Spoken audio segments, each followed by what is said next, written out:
Recording in progress. Good evening, everyone, and welcome to the City Council regular meeting this Monday evening, August 17th. Please join me in rising for the Pledge of Allegiance. I pledge allegiance to the flag of the United States of America and to the republic for which it stands, one nation, under God, indivisible, with liberty and justice for all. Thank you. City Clerk, please call the roll. Certainly. Mayor Lorraine, Councilmember Newsom. Here. Councilmember Diaz-Nash. Here. Councilmember Svico-Goditsky. Here. Deputy Mayor Fernandez. Here. Mayor Lorraine. Here. Thank you and welcome. We're excited to be here in person, with options for those who choose not to be in person to still participate virtually. Thank you for your cooperation and for helping us maintain an efficient and accessible meeting environment. There are several ways to participate.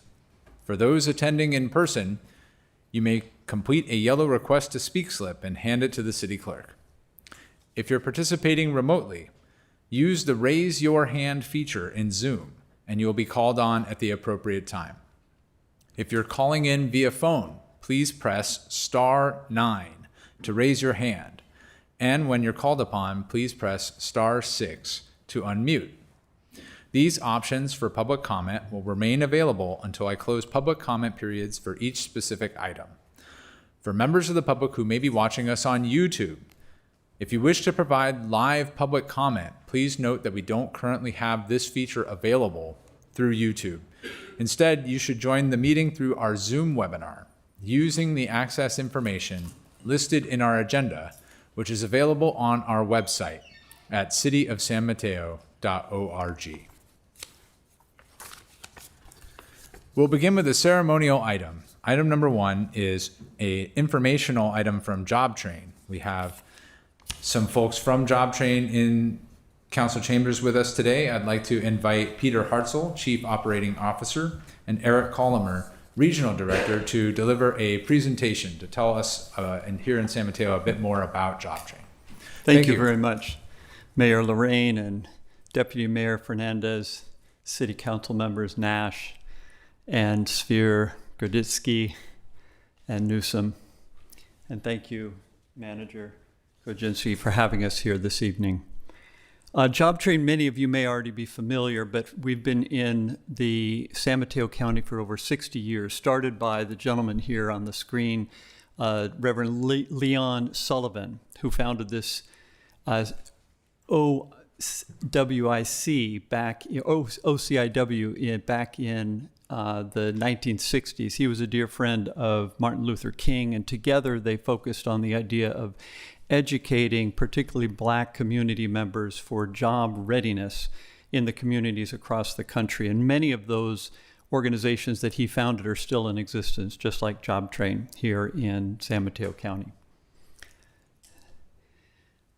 The story of getting towards economic mobility at JobTrain is built on these 4 steps that you see above here. And this is a comprehensive approach to the challenge of an individual trying to make their way from possibly a lack of stabilization in their life all the way up to mobility and a family sustainable wage. And at JobTrain, it begins with the stabilization and support methods you see on the right there of economic advancement centers. And as we mentioned, Eric is here and he runs one of our economic advancement centers in South San Francisco, as well as food and housing and other services that are required just to help someone reach a level of stabilization that they can get to the next step, which is skills upgrades, which in turn then prepare them for the workforce, or possibly step 3, which is a career training. And at JobTrain, we have 5 of these different career training. These are 11, 12-week programs that end up with a certificate and help getting a job in what is a likely career path that will be helpful to that individual. And then finally, and this is a more recent addition, is the idea of really getting that job in the high 20s or low 30s per hour is not a family sustainable wage in the Bay Area. And it's really helping them get all the way up to career advancement and ultimately economic independence. Next slide, please. At JobTrain, we've served last year 5,400 clients, 10,000 services provided, and that really is falling into these two buckets at the bottom there. Each story is individual, as you can see with this gentleman in the upper right, Jonathan. Each story is its own story, and people are joining that pathway wherever is right for them at that moment. But on the left are the job training. These are the CTE, those 11, 12-week programs. And 77% of those who graduate then are getting placed in a job that is aligned with that career path they've been trained in. Medical assistant, IT, carpentry, culinary arts,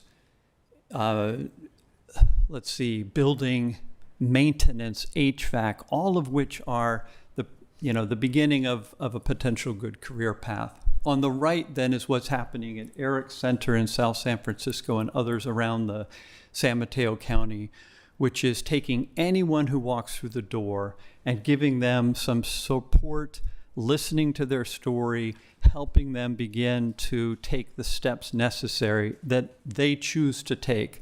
And often that's leading towards getting a job. And so you can see 885 resumes created, people are job ready, and 580 job placements with an average wage of over $22 an hour. Next slide, please. Here's the theory of change at JobTrain. In San Mateo County and Santa Clara County, we are working with our clients on this two-bridge model you see above us. And an individual may join those bridges wherever they are at that moment in their life. But JobTrain began, and this is Leon Sullivan's influence in that middle, that stability island is what we call it. Someone stable enough to take a CTE training program and then work towards their goals of economic independence. But about less than 10 years ago, we realized that we really needed to go back and work with people in more of a intentional pre-stability stage and help them get the stability of whatever it may be, food or ESL courses or whatever it may be, to help them get to the point where they can then get towards that stability island. And it's on the left that led us 10 years ago to start our first of these economic advancement centers, one in East Palo Alto. And since then, we've added them in North Fair Oaks, in South San Francisco, in Half Moon Bay, and in San Jose. So that has been tremendous, and those are the data we saw there a moment ago. And you have our impact report on your desk here, which you can look at your leisure. Most recently, in the last 3 years, then we've added this third element of our theory of change, which is helping get to the economic independence. The JobTrain is going to stick with these clients maybe years as they try to go from an initial job in a promising career to several advancements and get from that $28, $30, $32 an hour up to $40, $45 an hour, where you're finally at a point where you've got a family sustainable wage in our area.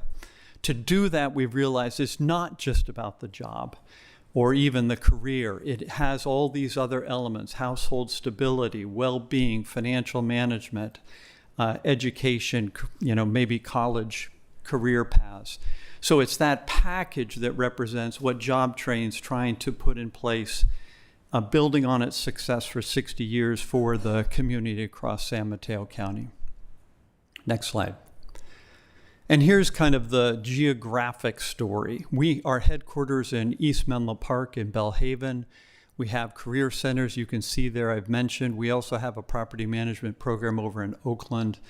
And we're here tonight just to say, first of all, thank you for being recognized, but also to offer that if we could be useful to the city of San Mateo and set up a meeting at some point with your staff and just talk about your plans for helping your citizens, your residents move up the economic ladder, we'd be more than happy to do that. At the county level, this is now a priority with the sustainability initiative that now has turned into a statement anyway at the county level.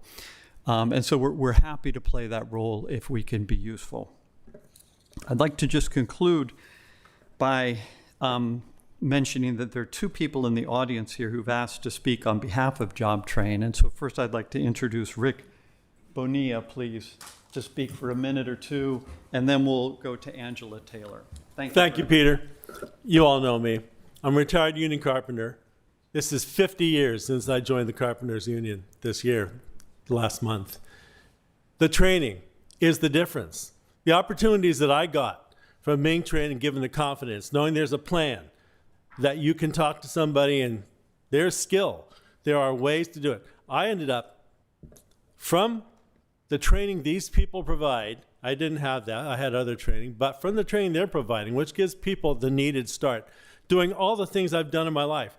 And you know, this is quite a list, okay? I'm here tonight, I'm not gonna blow my own horn about everything, but I'm saying these people are doing stuff that's really worthwhile. They deserve all the recognition we can possibly give them because they're taking people that are otherwise lacking for opportunities and don't know which way to turn and give them a foothold on a life that will be able to sustain them and their family going into this future that we're living in now, which is expensive and detailed, complicated. Okay, so thank you all very much. Appreciate having them here tonight. Thank you. Good evening, Mayor Lorraine and members of the San Mateo City Council. I'm Angela Taylor, Director of San Mateo Adult and Career Education, and I'm going to read from my notes today, this evening. I'm here this evening to highlight our strong partnership with JobTrain and the important workforce development we are advancing together. As you know, JobTrain is a true leader and catalyst in workforce development. San Mateo Adult and Career Education, or SMACE, is the largest and oldest adult school in San Mateo County and Northern California, serving approximately 4,000 adult learners each year. We enable adults to gain career credentials, connect to college or careers, earn a high school diploma or equivalency, and learn English. My vision for SMACE is to continue growing as a premier regional workforce driver, preparing skilled, high-quality workforce while connecting local employers with the talent they need. Partnerships like the one we have with JobTrain are essential to advancing that vision and strengthening our regional workforce. Conversations with Larry Moody led to our very first large career fair in 2024. Terry Crenshaw, who is here in the audience, was one who was leading workforce development partnerships at JobTrain and is now our consultant, took the lead role in coordinating this event. Together, SMACE and JobTrain held two successful career fairs on our campus, attracting several hundred attendees and connecting students and community members directly with dozens of employers, workforce organizations, and training providers. Our partnership continues to grow with JobTrain as we explore a stronger referral pipeline between SMACE and JobTrain, including opportunities for JobTrain to hold regular on-campus office hours and connect directly with our students. These are not simply connections. They have produced tangible outcomes for our students and community members, including gaining employment and earning industry-recognized credentials. For example, through our partnership with NovaWorks, 4 SMACE students also received full tuition support for their career training. This is another example of the power of referrals. JobTrain also connected us with the Renaissance Entrepreneurship Center, further expanding opportunities for our career education students who are business owners or aspire to be. We deeply value JobTrain as a strategic partner. Together, we are building a coordinator continuum of services for those most in need and contributing to the economic vitality of San Mateo County. Thank you very much for having me, and I do have a catalog I can leave if you'd like to review it. Thank you. Thank you, Rick and Angela. That concludes our comments. And thank you, Mr. Hartzell and JobTrain, Mr. Councilmember, for being here today and for sharing information with our city. We are grateful for the partnerships you display within other entities within our city and, of course, our broader county. And we look forward to more communication in the future together toward shared goals of ensuring that everyone in our city and area has the opportunity to work for him or herself and participate in our local economy. If any other council members would like to say something, they're certainly welcome to do so. Deputy Mayor Fernandez. Thank you, Mr. Mayor. I just wanted to thank you for that great presentation, and I'm very proud to have the adult school in my district of District 2 in North Central. I wanted to request, there was a request from our representative here for to meet with city staff, so I'm hoping that we can follow through on that and learn about how other cities might collaborate and where there might be space for us to do some planning on that.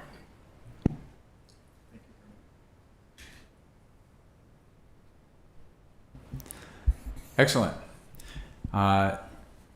In that case, I will conclude item 1 and thank JobTrain for being here again. We will now enter the consent calendar portion of our agenda tonight. We're moving beyond the ceremonial portion of the meeting, which includes the business items being considered by the council. For that reason, I would like to remind all in the room and online that we will be enforcing rules of decorum. As such, we do not allow for cheering, jeering, or booing during the business portion of the meeting, as this tends to put a chill on public comment. Our goal is to ensure that all perspectives are heard. Our motto is give respect, get respect, and we appreciate your cooperation with this. City Clerk, can you please read the consent calendar tonight? Certainly, Mayor Lorraine. All matters listed under the consent calendar are considered by the council to be routine and will be enacted by one motion without discussion. If discussion is desired, that item may be removed and considered separately. Item number 2, City Council meeting minutes approval. Item number 3, polymer injection system procurement adoption. Item number 4, Corporation Yard electric vehicle charging stations agreement. Item number 5, Office of Traffic Safety Grant Spending Plan and Appropriation. Item number 6, California Highway Patrol Cannabis Tax Fund Grant Program Award, Budget Appropriation. Item number 7, Marina Branch Public Library Restoration Project Design Professional Services Amendment. Item number 8, Purchase of Diesel Fuel for the Wastewater Treatment Plant Agreement. Item number 9, Marina Branch Public Library Restoration Project Construction Management Services Amendment. Item number 10, Permitting Support for Citywide Creeks Maintenance Program Amendment. Item number 11, Contracts with Contingency Component Update. Item number 12, Wastewater Treatment Plant Motor Control Centers Replacement Project Amendment. Item number 13, Second and Delaware Storm Train Improvement Projects Agreement. Item number 14, Sanitary Sewer Master Plan Update, Appropriation and Agreement. Item number 15, Clean Water Program Management Services Amendment. Item number 16, Beresford Recreation Center Roof Improvements Project Agreement. Item number 17, Digester 1 Cleaning Project Bid Rejection. Item number 18, Main Street Garage Remediation Construction Contract. Item number 19, Civilian Investigator Classification Series Job Specification and Salary Schedule and revisions to the Golf Services Manager and Parks and Landscape Manager Job Specifications approval. And finally, item number 20, League of California Cities Annual Conference Voting Delegate Designation.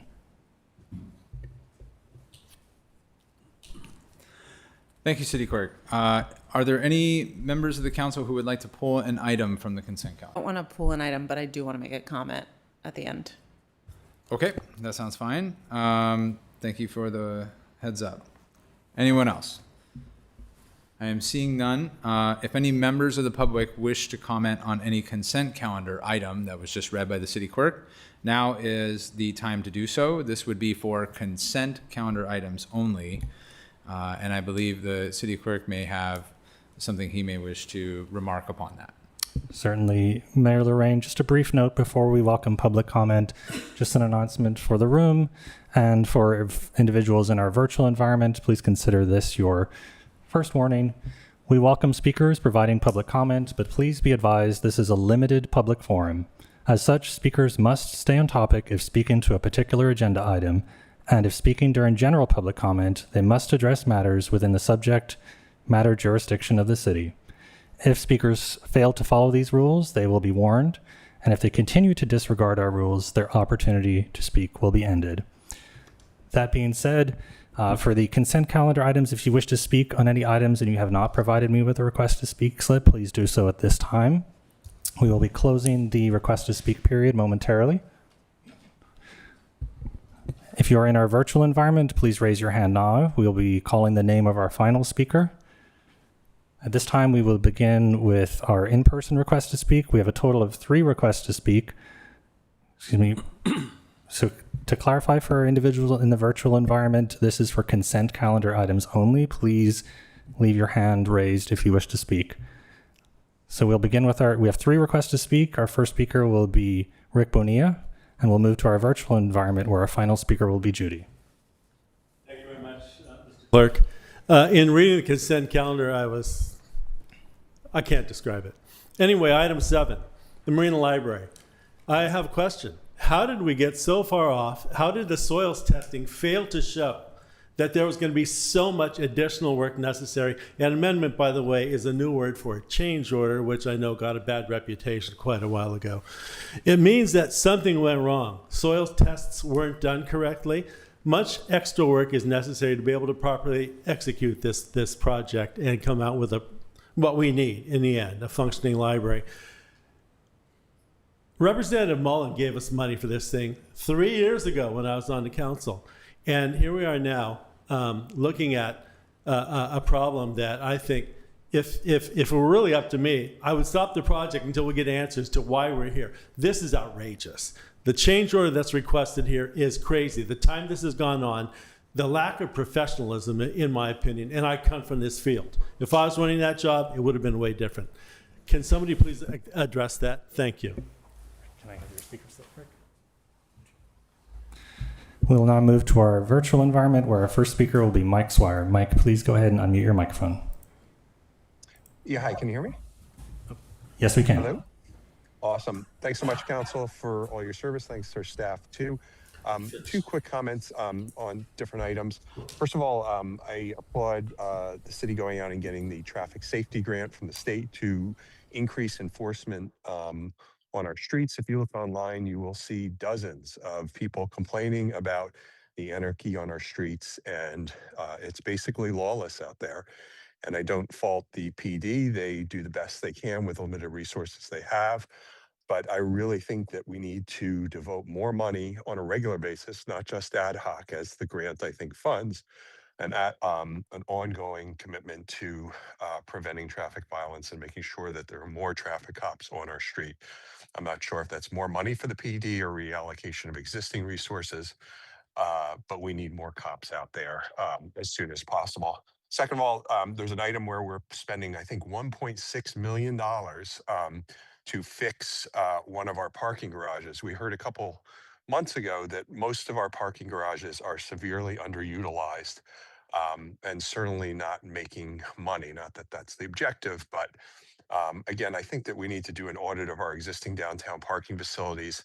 How much are we losing every year maintaining these things through ad hoc expenses such as this? Can we rationalize that and somehow get rid of some of these very costly assets and instead build some recreation facilities, build some much needing housing downtown? We just don't need this much parking, especially when we're making all these other improvements that are making it safer to get downtown via transit or walk or bike. That's all. Thanks so much. Thank you. And our final speaker for the consent calendar will be Judy. Judy, please unmute your mic.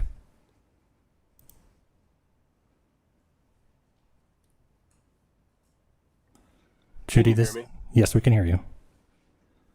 Hello. Hello there. Can you hear me? Yes, we can hear you. Okay, great. Is this the correct time in the meeting where I can criticize our government for working for the Jews to continue genocide? Thank you. You must refer your comments to items on the consent calendar. Otherwise, as displayed on the slide, your opportunity to speak will be removed. Okay, I'm going to wait for the non-agenda items to discuss my problems with the Jews. Thank you. Thank you. Mayor Lorraine, that concludes public comment on the consent calendar.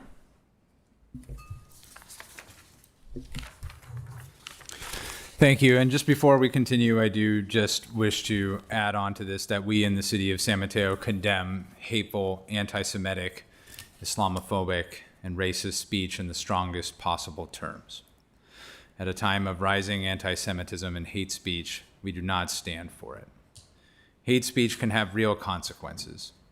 The country has had numerous mass shooting events, including the Atlanta spa shootings of 2021 and the Buffalo supermarket shooting of 2022. We embrace the rights of all individuals in our community to be who they are in terms of their sexuality, gender, religious orientation, and beliefs, and we will always do so. So I appreciate the city clerk's work on that. Before we continue, I did think I would like to ask city staff if they have any responses to other public comments that were given. Happy to respond. So I'm going to first ask our Public Works Director, Matt Fabry, to go ahead and respond to Rick Bonilla's comments about the pile driving of Marina Library.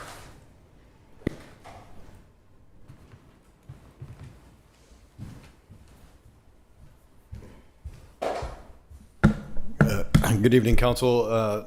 Matt Fabry, Public Works Director. We did, with the Marina Library project, the project includes putting in helical piles, which are piles that are driven down into the ground that get to depth where they encounter enough stability that the library could be supported on those piles. So there was work that was done in advance of construction that looked at how deep those needed to go. Unfortunately, when we got out there, we found that there was very different depths that these piles needed to go to on different locations within the footprint of the building. And so we determined that there were some locations where they had to go much deeper than what the design engineer anticipated. So the amendment is to add an additional $123,000 on a $1.1 million agreement to address the additional design work that needed to be done to account for that additional depth that needed to be done on some of the piles. So happy to take any questions on that. Thank you for this. Do we have any other questions from council on this?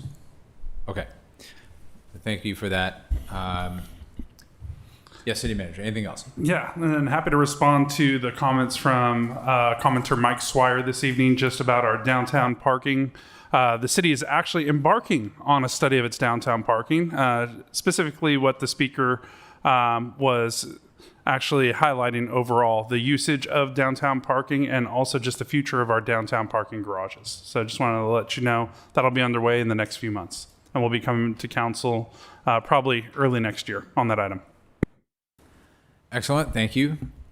Councilmember Suko-Gaditsky? Yes, I just wanted to call out and say thank you to the city of San Mateo and to our public work staff for improving our citywide creeks and maintenance program. So we're actually adding $40,000 in investment. And then we're adding the 19th Avenue and 16th Avenue channels to our citywide creek maintenance program, which is a huge deal because, as many of you know, we have creeks all across the city. They need a lot of maintenance and support, and they were a big contributing factor in the 2022 flooding. So I'm just really pleased to see that investment. The other big investment I wanted to call out is the storm drain improvements and just say thank you to city staff for that. There's over $200,000 being invested to fix the storm drains across the city. So your tax dollars hard at work, and thank you very much. Excellent. Thank you, Councilmember Suko-Gaditsky. At this time, I would entertain a motion to approve the consent calendar. So moved. Second. Thank you. We have a motion and a second. City Clerk, can you please call roll? Councilmember Newsom? Yes. Councilmember Diaz-Nash? Yes. Councilmember Suko-Gaditsky? Yes. Deputy Mayor Fernandez? Yes. Mayor Lorraine? Yes. The motion carries 5-0. Thank you. Through the mayor? Yes, Councilmember Diaz-Nash. Thank you very much. Since we have people in the room now, I'm wondering if we could be a little bit out of sync and ask our city manager to give us an update on the VLF events of last week and where our next steps are. Happy to respond. So the vehicle license fee is funding revenue. It was a major funding revenue for the city back in 2004 upon the recall election of Gray Davis and the governor Schwarzenegger getting in charge. One of the promises was to reduce the vehicle license fee for residents of the state of California. And so with that, in order to make that happen, the state went ahead and they took the vehicle license fee money away from all the cities and the counties in the state of California, and they replaced that with property tax to backfill that. So fast forward now to today, San Mateo County is unique because what they used for a funding mechanism was funding from Prop 98 funds that would help school districts. And we're unique here in the state of California because our property values are so high. So the property taxes that are collected are basically well enough to pay for basic aid schools. So there's basic aid and non-basic aid schools. And so as part of this crazy funding formula from 2004, if you move from non-basic aid to basic aid schools, this funding gap gets larger. And so with us in San Mateo County, 2 school districts just flipped recently. And so we were already looking at a funding shortfall of $6 million. That just jumped to $12.9 million overnight in the last 2 weeks. And that's an additional $5.7 million. And so our budget deficit for the city for this current fiscal year jumped from about 12.8 million all the way up to 18.2 million overnight. And so it's really difficult to get those numbers. And so the county and its 20 cities, we got together with a call to action last Thursday to demand that the state backfill these funds. It's $226 million for the county of San Mateo and its 20 cities. And this pays for the essential services that the county and the cities provide to our residents and businesses who are here in our communities. And so with that, there is a last final push for advocacy during this last legislative period with the state of California, which ends at the end of this month. And so we're trying to lift up the voices of this county in the halls of Sacramento to demand that we receive our rightful funding source, which is our vehicle license fee, and $12.9 million. And so both Mayor Lorraine and I and council members here, we went out to the county center down in Redwood City and held a press conference and also a joint meeting with the County Board of Supervisors demanding those funds. And so we'll continue that advocacy. We'll be writing letters, and we'll ask the community to write letters because this will have direct impacts in the future if we do not receive these funds for our local city services. Happy to answer any questions. Thank you, City Manager and Councilmember Diaz-Nash. Do we have any questions on that? Very good. Well, I appreciate this being shared while we do have people in the audience. And at this time, I will move on to general public comment. So next, this is for items that are not on our agenda tonight.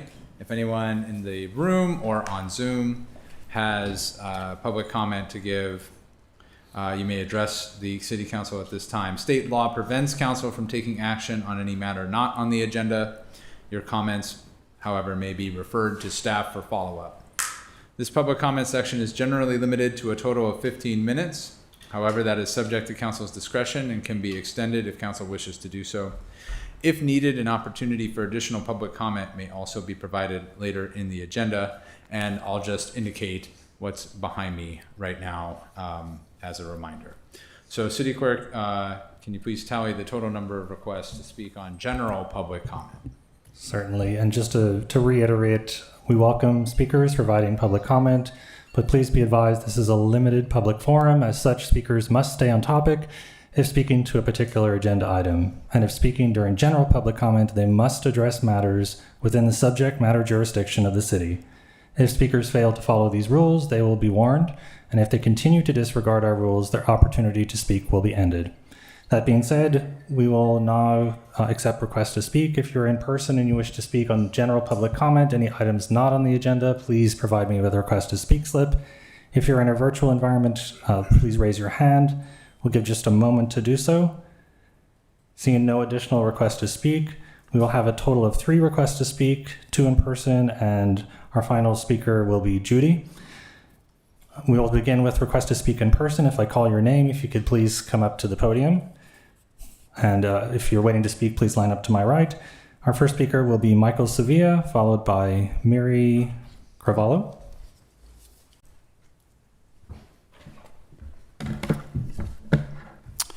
Dear City Council, it's August and San Mateo residents are still unable to secure tea time reservations at our municipal golf course, Poplar Creek. I was previously informed that updates to the reservation system would be implemented this summer to prioritize local residents. I am writing to ask for a direct update on where this process stands and when residents can expect these changes to take effect. Additionally, I was told that updating the reservation system was tied to securing a new vendor for the restaurant and event space. These facilities have now been closed for nearly 2 years, with no visible progress. Given the ongoing litigation with the previous vendor, it seems unlikely that this situation will be resolved anytime soon, as prospective vendors may hesitate to take over operations under these circumstances. Many resident golfers share the same core question: why is updating the reservation system tied to reopening the clubhouse? To us, these issues appear separate. While the closed clubhouse results in significant lost revenue, the current reservation system compounds those losses through unused tee times due to no-shows and short shows, all while frustrating local residents. Eliminating the 14-day booking window for VIP members is a straightforward fix that can be done right now, rather than waiting for the lengthy clubhouse situation to resolve. The City of San Mateo should take immediate action to protect its revenue and restore fairness by updating the reservation system.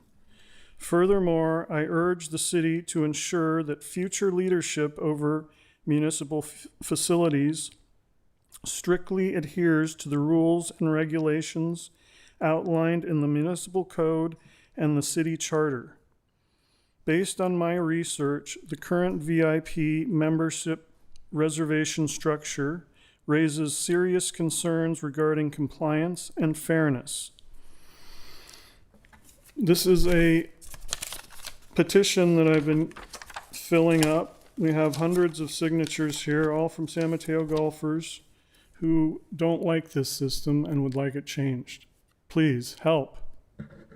Thank you. Thank you. And our next speaker will be Mary Carvalho. Good evening, Mayor Lorraine and council members. I would like to invite the city, council, and members of the community to attend a free public forum titled When the Mission Follows You Home. The event will be held on Thursday, September 10th from 9 a.m. to 12 p.m. at Central Peninsula Church, located at 1005 Shell Boulevard in Foster City. The forum will focus on the mental health challenges that can affect veterans and first responders, while highlighting the resources, support, and conversations that help individuals recover and thrive. Although the forum supporting those who dedicate their lives to protecting and serving others is a community responsibility, and we hope this event will help strengthen those connections. We would be honored to have you join us and help spread the word. Registration is not required. The event is free, and more information will be on the Eventbrite link, and all you have to do is look up When the Mission Follows You Home. Thank you again for your support and willingness to help. With everyone contributing to the outreach effort, we can ensure this forum reaches the people who need it most and make a positive impact throughout the community. Thank you. Moving to our virtual environment, where our final speaker will be Judy. Judy, please unmute your mic. Yes, hello, can you hear me? Yes, we can. Okay, good evening. This is Judy Stroyer from City Council Desk Squad, a free speech activist group. On July 1st, 2026, State Bill 707 took effect. Every eligible city in California is now required by law to offer remote public comment for every public meeting. Disabled residents, working parents, elderly citizens, people could never make it to a council meeting in person. They now have a legal right to be heard. That didn't happen by accident. That happened because of the City Council Death Squad spent 3 years talking about genocide and what the Jews are doing in Israel. Thank you. You must address subject matter jurisdiction. Please consider this your second warning. If you fail to do so, your opportunity to participate will be removed. Oh, you will be getting a letter from me and my lawyer. You are violating my First Amendment right now, sir. Please be quiet. We spoke, they muted us. We're talking about free speech here, sir, an unrelated comment. You cannot restrict my free speech. Give me back my time and do not take my time away again, you punk bitch. Now listen. Thank you. Your opportunity, you have received 2 warnings. Your opportunity to speak has been removed. Mayor Lorraine, that concludes general public comment. Thank you. I would just look toward city manager and just see if he has any response to any comments that have been heard. So happy to speak to the public golf comment. Just specifically on the golf course and the restaurant, we are looking at getting a request for proposal out for a new operator for the restaurant out there. I believe it'll hit the streets in the month of September, and then we'll get the responses and then take next steps from there. So there is movement on there. The city spent a lot of money to repair that restaurant facility and get it ready for a new provider out there. So that'll be getting out there. Specifically on the VIP item, I know that our acting Parks and Rec director will be reaching out to Mr. Sevilla if he hasn't already received that invitation to sit down and talk further about the VIP program over there as well. And so I know that is forthcoming as well. Thank you. Thank you very much. Through the mayor? Yes, Councilmember Diaz-Nash. If I could just ask that Ms. Carvalho give the information for the session you're talking about to our city clerk so that we can all make sure we have it. Thank you. Thank you for Mr. that Mayor. suggestion. I appreciate that. Okay. Now, yes, sure. Of Question of the course. city manager. Do we have a timeline as to when we plan to reopen the golf course's dining facility? So it would probably be early next year is what we're looking at in terms of timeline. Thank you. Okay. At this time, we'll finish public comment and move to the public hearing item number 21, 616 South B Street, a new 8-story commercial residential mixed-use building. Planning application 2025-039 approval. And we have some staff from our Community Development Department who will begin the hearing with a presentation.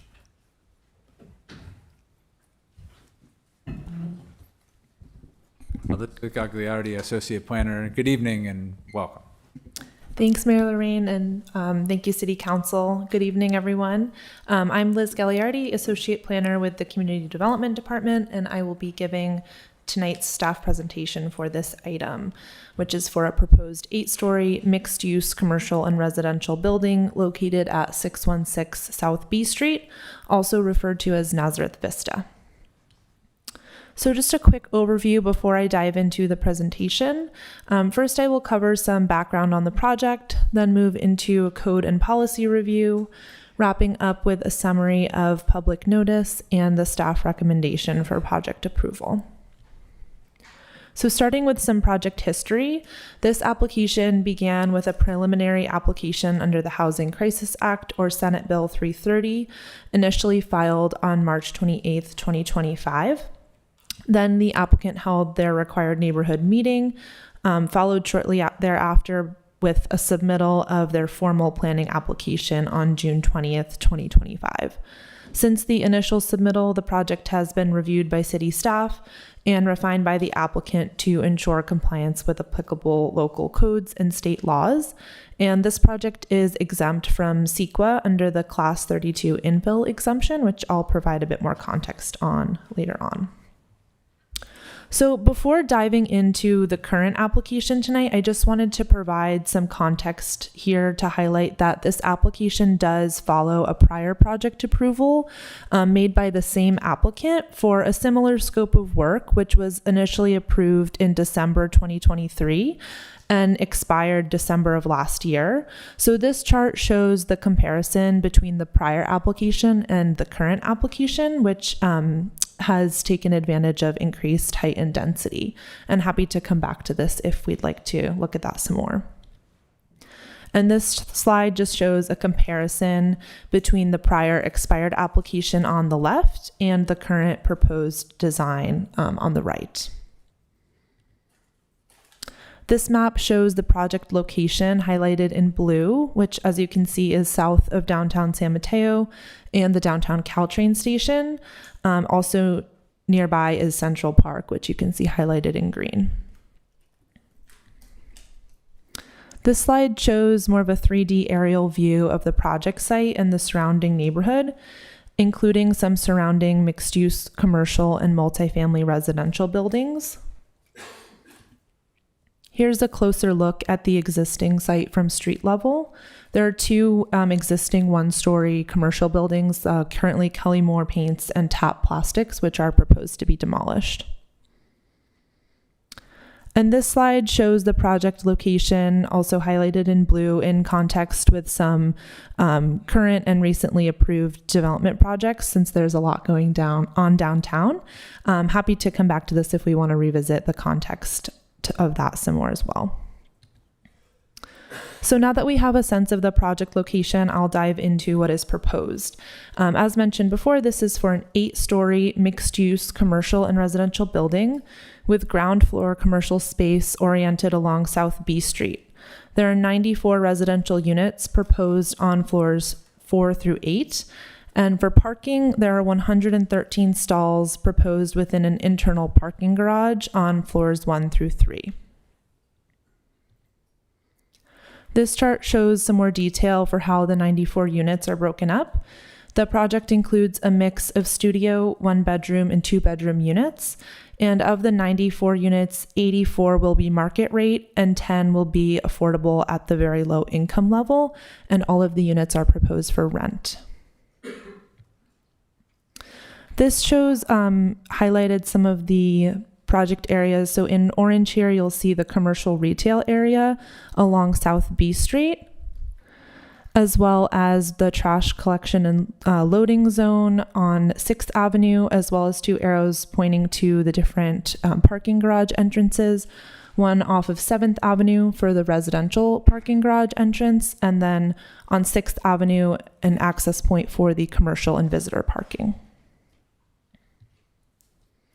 So for this application, 3 planning entitlements are required. The first being site plan and architectural review, or SPAR, for the new mixed-use building, which requires city council approval since it exceeds the general plan height limit. Additionally, this project also includes a site development planning application for removal of major vegetation. A total of 6 trees will be removed, including 2 protected trees, and they're proposing replacement planting of 12 trees. The project also includes a tentative parcel map to merge 5 existing lots into one. So moving along to our code and policy review, the project has a general plan land use designation of mixed use medium 2, which sets the height and density standards. Under the general plan, the maximum density for this site is 99 dwelling units per acre, and the maximum height is 6 stories. This project does include a density bonus request pursuant to state law to double the base density and exceed the height limit by 2 stories, as well as an increase to the allowable floor area ratio. The project site is zoned C3R5, so neighborhood commercial with a residential overlay for mixed use, and it is also within the downtown area plan. This slide includes a summary of the applicable development standards, and I'm happy to come back to this in more detail if there are questions. In addition to local codes and policies, there are several state laws that are applicable to this project. So the first that I'll highlight here is the state density bonus law. So as mentioned before, the project proposes a 50% density increase to provide 1.5 times the allowable density on site. So it's going from a base density of 64 units up to 94 units total proposed. Under state density bonus law, the project would also be eligible for 3 concessions and unlimited waivers. The project takes full advantage of the allowable density increase, as mentioned before, going up to 94 units, and has also included a request for 1 concession and several waivers from development standards. This slide includes a summary of that concession request as well as the project waivers that have been identified. And then in addition to state density bonus law, there are several other state laws that are applicable for this project. These include the Housing Crisis Act, or Senate Bill 330, which vests the project date to applicable development standards and fees at the time of their preliminary application, as well as the Housing Accountability Act and Assembly Bill 2097, which exempts the project from minimum parking requirements due to its proximity to transit. The project must also comply with the city's below market rate inclusionary program for affordable housing. This project meets the local affordability requirements with the very low income units provided. These units are distributed throughout the development and include unit sizes, types, and designs that are proportional to the development in line with local standards. Moving on to design review. I'll move through some different elevations and renderings of the project, starting here with a view from 7th Ave and South B Street. As you can see, the project has a defined corner feature. This also highlights the podium style of the building with that commercial and parking shown on floors 1 through 3 and the upper levels devoted to the residential uses.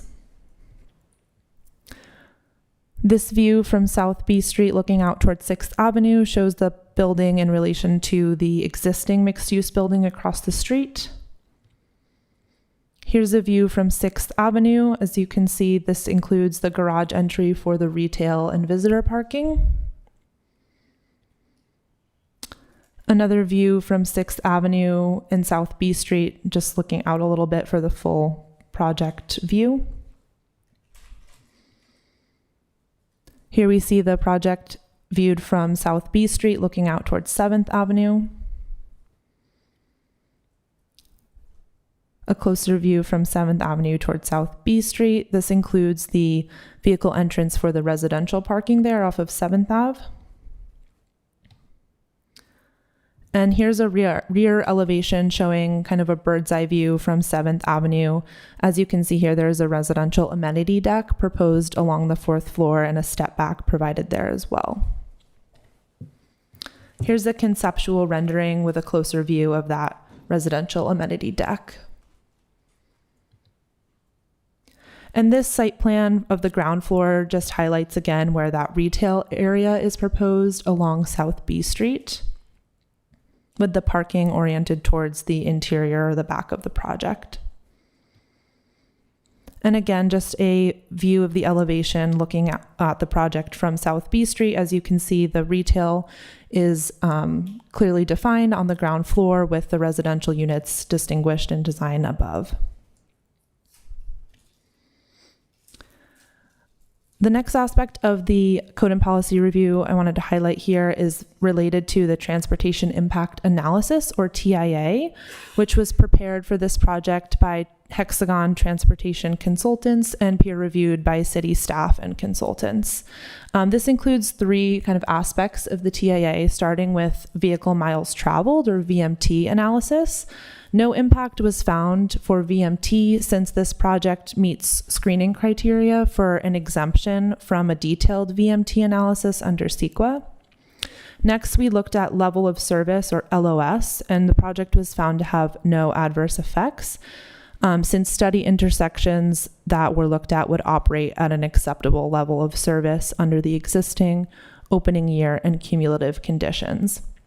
And then finally, the project is also subject to Transportation Demand Management Plan or TDM plan requirements based on the City County Association of Governments policy. So that requires a minimum of 25% trip reduction, and the project has proposed to employ TDM measures that would result in a 32.5% reduction. This slide highlights a couple of the pedestrian safety improvements that the project will be required to employ. Here highlighted in the yellow boxes, you can see that they will be installing high visibility crosswalks at the intersections of South B Street with 6th and 7th Avenue. And on this slide highlighted in yellow, you can see an additional curb extension that is proposed at the 7th Ave and South B Street intersection. This slide includes a summary of impact fee estimates for the project. I'll note here that these are estimates and the exact amounts will be calculated at the time that the project is required to pay, but it will be contributing to the following fee requirements. And then for environmental review, as I mentioned before, the project was found to be categorically exempt from the California Environmental Quality Act, or CEQA, pursuant to the Class 32 infill development projects exemption. A CEQA memo was prepared finding no unusual or significant effects with implementation of the standard conditions of approval, which is included as an attachment to the agenda report.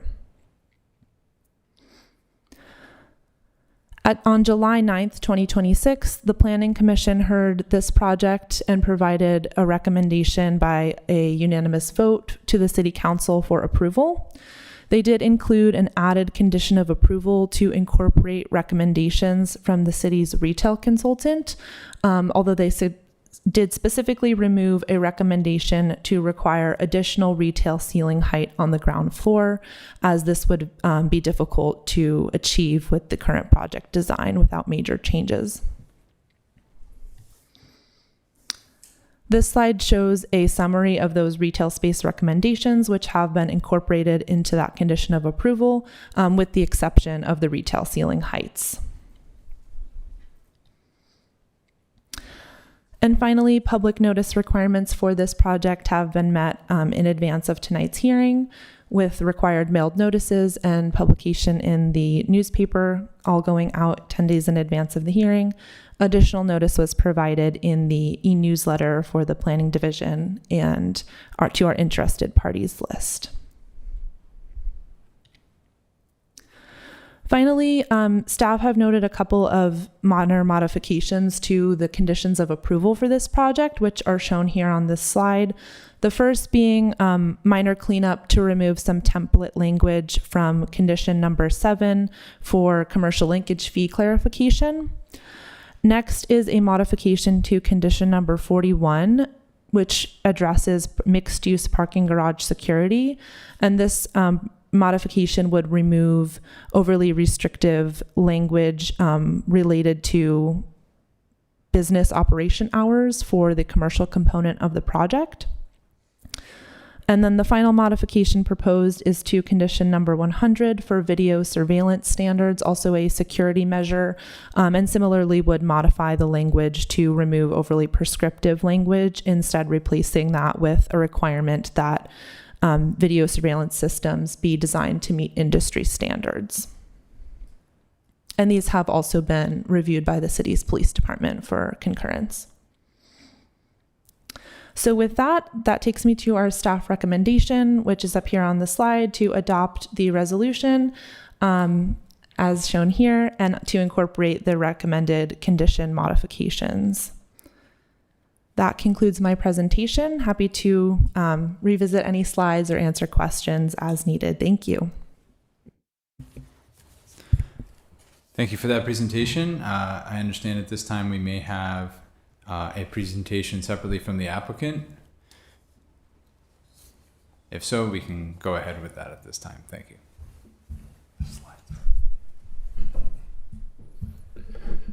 Good evening, Mayor Lorraine, council members.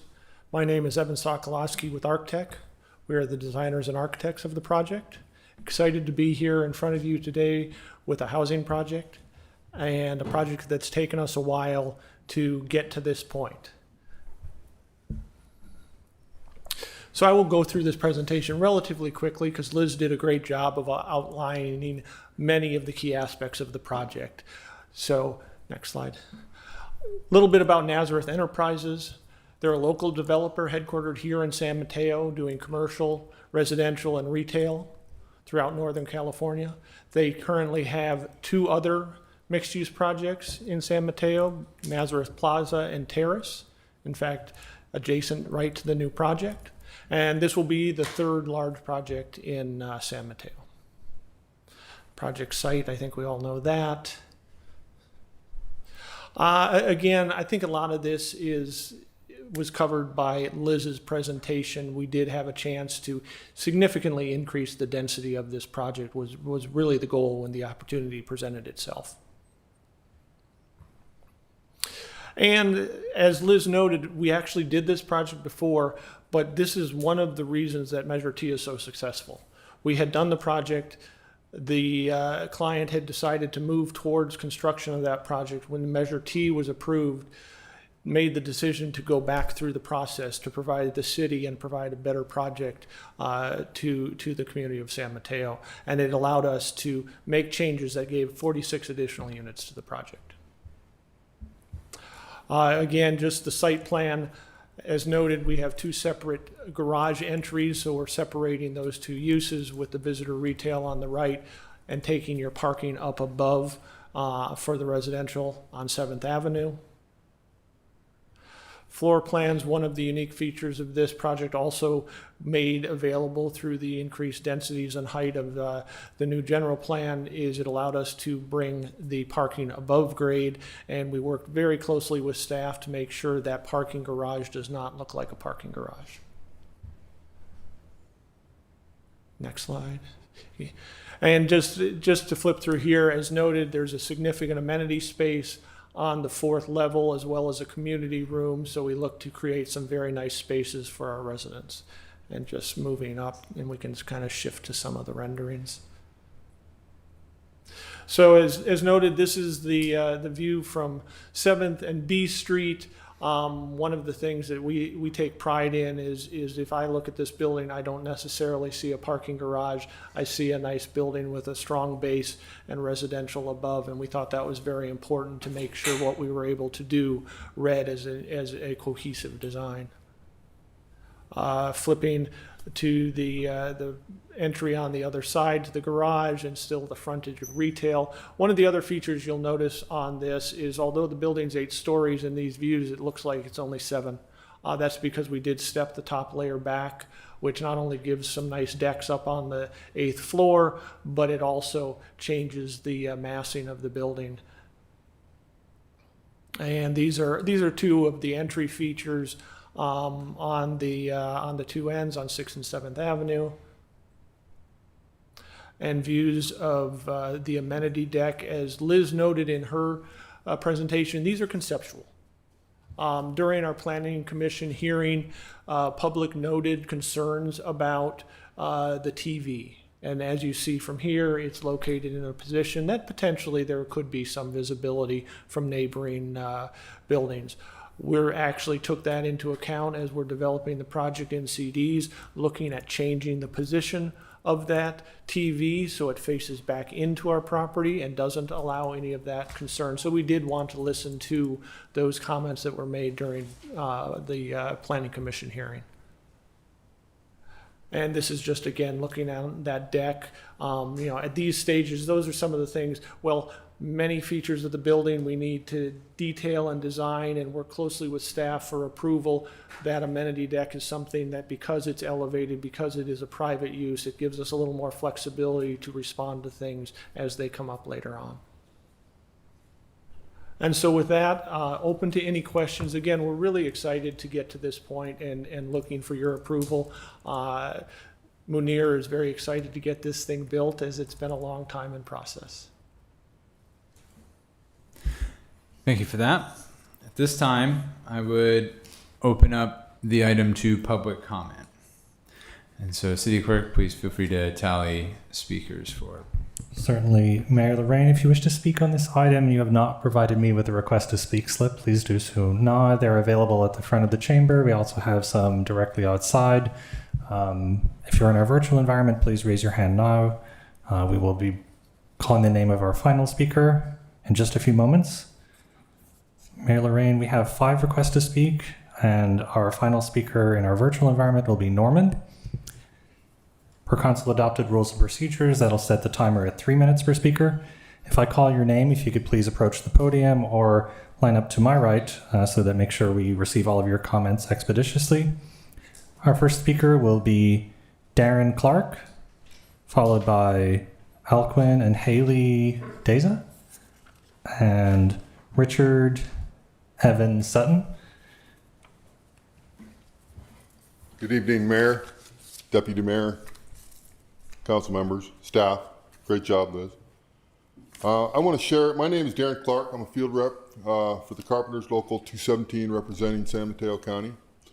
I would like to share a bit of my own story. I have been a union carpenter out in the field for 35 years. I've worked on just about every type of construction you can think of. I went through the apprenticeship program, became a journeyman, ran work for over a decade as a foreman and a superintendent. Throughout my career, I've mentored dozens of apprentices and journeymen coming up through the ranks. I mention my background because a project like this one before you tonight, is what jump-started my entire career 35 years ago. Ironically, it was built right on the very same block, the Stratford condominiums. Because I know firsthand how these projects change lives, I'm here tonight asking this council to request that the developer have a real conversation with the Carpenters Union.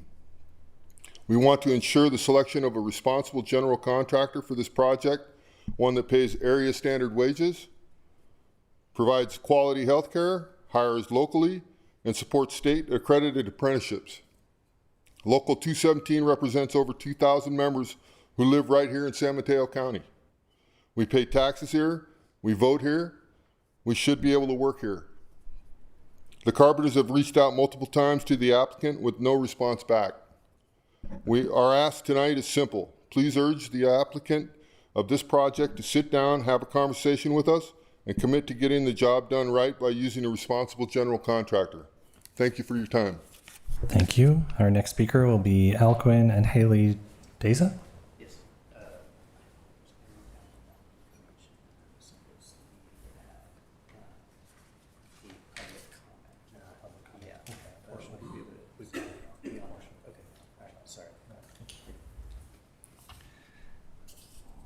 We will now move on to our final speaker in chambers, which will be Richard Evan Sutton.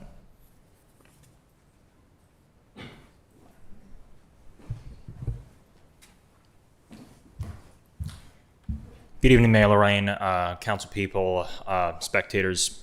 My name is Richard Evan Sutton, and I recently graduated college from Penn State, recently moved back home. I would like this council to provide their full support for this project because we just need more housing in this county. As someone from Gen Z, someone bearing the brunt of the housing crisis, I sometimes question whether or not I will be able to afford a home, let alone be able to afford to rent an apartment in what has been my home since 2012. While I would like this project to include more affordable housing units, I also acknowledge that the market rate units will indeed, they won't help rent go down. They'll just make rent go up a little bit slower. But I think that's a very, very important tool. I would like to see this project be built and be built with union labor, with good wages and good working conditions, and all the amenities that would help great, talented people and businesses move into it and provide our local government with much needed tax revenue.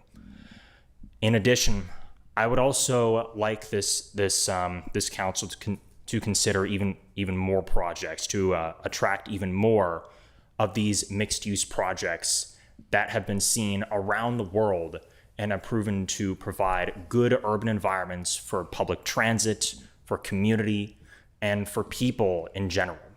Sometimes people meet their significant others in dense apartments.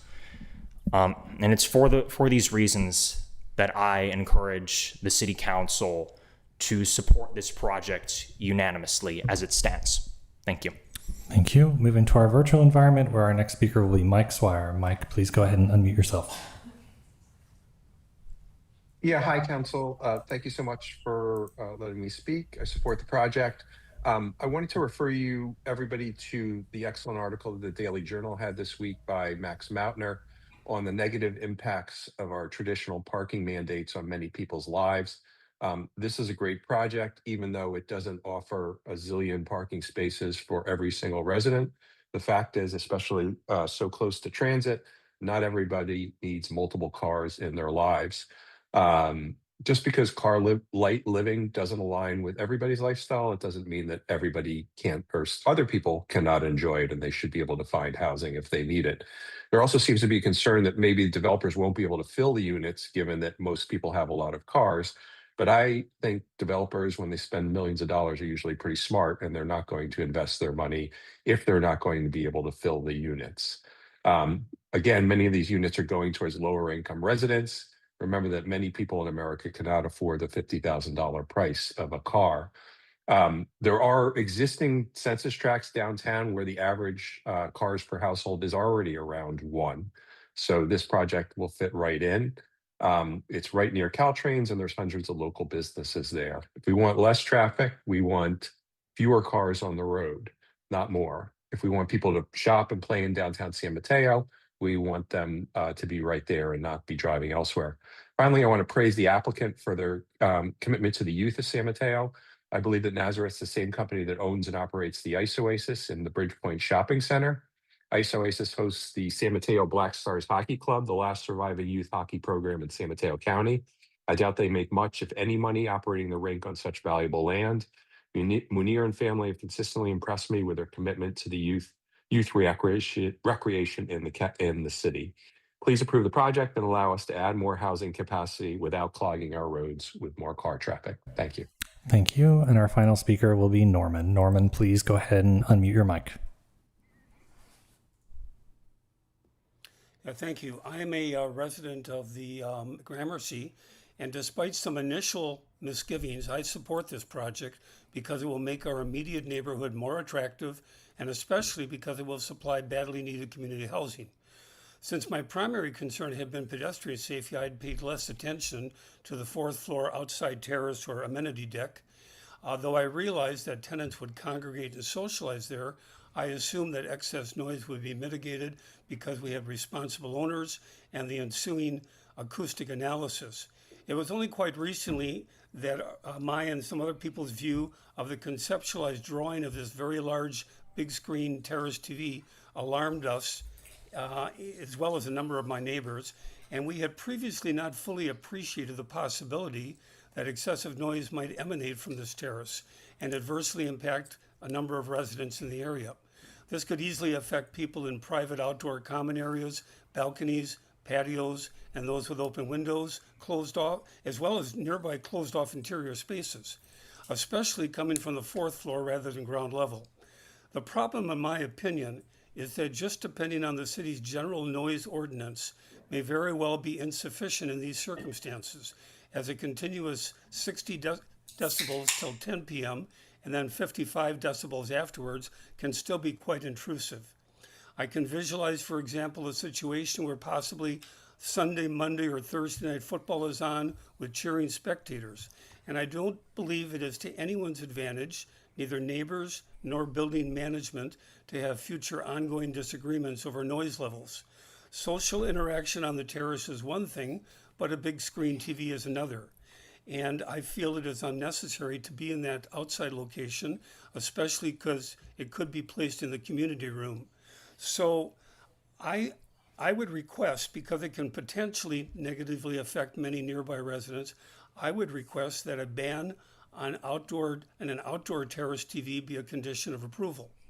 I also hope you might consider a 10 p.m. curfew on the terrace, and that any forthcoming acoustic analysis also be used to make recommendations on how to maximally dampen any sounds from the terrace. Thank you very much. Thank you. Mayor Lorraine, that concludes public comment. Thank you very much. I will close public comment and bring this item back to the dais and see if council members have any questions or comments. I see Councilmember Spirko-Goditsky or Councilmember Diaz-Nash. Well, thank you very much through the mayor, and thank you, Liz, for a great presentation, and welcome to the developers and architect. Good to see you all here. So just most of my questions, I guess it's sort of split between questions for the developers and architect and questions for the city. First, I would love to understand what went into your thinking that wound up with no setbacks on B and 7th. As that was one of the waivers, I believe. Thank you very much. So regarding the setbacks in the development of the project, our goal was to maximize the density that we could on this site, providing as many units as we could, as well as much parking that could be accommodated for the residential units. In doing so, and providing the right size and mix of units for a viable project, it facilitated a necessity to request that setback reduction on those frontages. Okay. I can understand that from a business perspective. I guess it's from a general quality of how the neighborhood's going to feel. I hope that it's designed and you think about what the impact on the neighborhood is going to be without those setbacks. So, concern I would have. Number two, I want to say thank you in your renderings for including the other buildings in the neighborhood, because oftentimes we get these projects and you see the building and you don't see how it's situated. So I would love to strongly encourage our staff, if we can, excuse me, to require that is part of a presentation, if that is possible, because I think it's so much more important to see what the building is going to look like once it's built. So I leave that as a suggestion if that's something that can be done. Number three, we've heard a lot of comments, and you responded to the one about the TV going the other way from a visual perspective. But how are you thinking about just general noise, whether it is on the deck or in general? That seemed to be a concern of a lot of the neighbors. Well, I think part of it is the overall goals of the target market that Nazareth Vista is looking for. They're looking at this as a high-end apartment complex. As we said, we're looking at the redevelopment of those of that amenity space, focusing on the directional volume of that TV, as well as breaking up those spaces. We don't anticipate necessarily these large gatherings. Again, as noted, we do have the requirements of the city's noise ordinance to maintain, and obviously, if these became issues, we would have to address them. But right now, that's not the belief of the developer, the way that he anticipates the use of that space. Okay, great. And I would just strongly encourage your in the neighborhood, you've built a lot of developments, and that's great, just to keep an eye on it, so that we have a happy neighborhood as well as an attractive one afterwards. Mm-hmm. And I guess my last question Oh, I apologize. Okay, I will. Well, no, through the mayor, if I may, can I ask a question on top of the TV? Sure, yeah. So, believe it or not, the number one complaint we got from residents is about this television and noise. Yes. And I just wonder if there could be a curfew, perhaps, where maybe during weekdays it would be like 8 or 8:30, something that we could monitor, and then maybe weekends like, 10, 11. I would defer to Ryan McKay, I worked with Nazareth. Thank you for your time. So currently, the developer already operates a terrace down the street. We have similar issue, and we've had no noise complaints so far. That's primarily because the actual closest units to those terraces are our units. So we're the most aligned with wanting to keep it so that we're not offending our residents. For instance, if you look at the design, there are 3 units that are directly off of, and I mean, right, their shared terrace is right there. So we're most aligned with the rest of our residents. I realize that we're also needing to be aligned with the rest of the neighborhood. But if you just look at the actual layout of the building, the people that would be complaining first would be our residents. So we're very much in alignment with wanting to keep an orderly and, neighborly approach to having that terrace. But I think if we were to put into actual conditions of approval hours of use, then that starts getting into some fair use stuff. Which, if I just want to watch TV at night, why if it's not bothering anyone, why would we put regulations on that? For instance, think about election night. A lot of the time, you're not going to have people cheering, but people may want to gather and watch that on a Tuesday night, and it's not going to be done by 8 o'clock. That's true. So if we put limitations on that, those limitations are all the time. And then we already have an established pattern of not being a bad actor. So I would hope that we would extend us the ability to continue doing that. Thank you. And just one more question, and then maybe afterwards I'll ask questions of staff. But not a question, but I would just encourage the developers to speak to the unions about being part of this job, because we do support them, and we do support the apprenticeship program, and we want our buildings to be built with the highest quality and help the people who live and work in San Mateo and San Mateo County to be able to stay here. So if you'd like to say something, please. Thank you. Absolutely. So we appreciate the Carpenters Union reaching out, and the labor decisions for the construction phase have not been made yet. So we'll be consulting with our general contractor, and then our general contractor will help us make decisions as far as who they'll reach out to. So. Yeah, but then I guess I would just strongly encourage whoever you choose as the general contractor, strongly encourage them to speak with unions about taking part in the position. Absolutely. I will commit to asking them to do that. Yep. Okay. Thank you. I will pass it over. Thank you. Councilmember Newsom. Thank you, Mr. Mayor. Question for city staff. I think the only business that's still in this space that's operating is Tap Plastic, which is a small manufacturing and DIY space. It's been there for at least 30 years. I'm wondering, have we reached out to them and are we helping them find a new location, or do we think we're losing that business? I might actually ask the property owner or applicant to be able to speak to that. I don't have any awareness on the city side.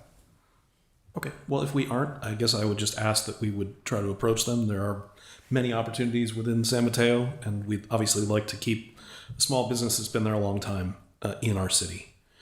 Another thing I noticed was that there is both retail parking and residential parking. And I guess the question for the property manufacturer, the property owner, is will there be an opportunity for residents to use the commercial parking spaces after business hours? Meaning, if they have a guest spending the night, as long as they're out by 7 or 8 in the morning, will that parking be utilizable for them? Yes, the intent is that that area of parking could be used for visitors as well as the commercial space. That should help alleviate some of the neighbors' concerns. Thank you. And I guess the last thing was I was just hoping to get a little more details about the retail makeup of the ground floor. How many retail units do you plan for? How many of these do you plan to be retail versus small restaurants, et cetera? What we were looking for in developing this project is providing as much flexibility as we could in that retail space. It was developed with the opportunity for up to 4 different entries, which could be subdivided more. Right now, the client has already looking to secure a lease. It's not yet finalized, but that would take a significant portion of that ground floor. So to be having that actually potentially in place before construction begins is really a great opportunity. Yes. And shows how viable this project is. Thank you. Those are all my questions. Thank you. Great. Thank you for those. Anyone else? Okay. Did you have more? Well, I suppose maybe if you'll allow me, I'll ask a question or two and I'll bring it back. But duly noted that there is more on this side. I think my first question, if you'll permit me, I apologize, Liz, but in your presentation, you mentioned these modifications to conditions, and one of them related to the linkage fee. But could you please just remind me what is changing with that one? Yeah, absolutely. So the change to the commercial linkage fee condition, the language that's shown up here is what it will read as finalized. So there's some template language in this condition when we enter it into the project to select the applicable resolution.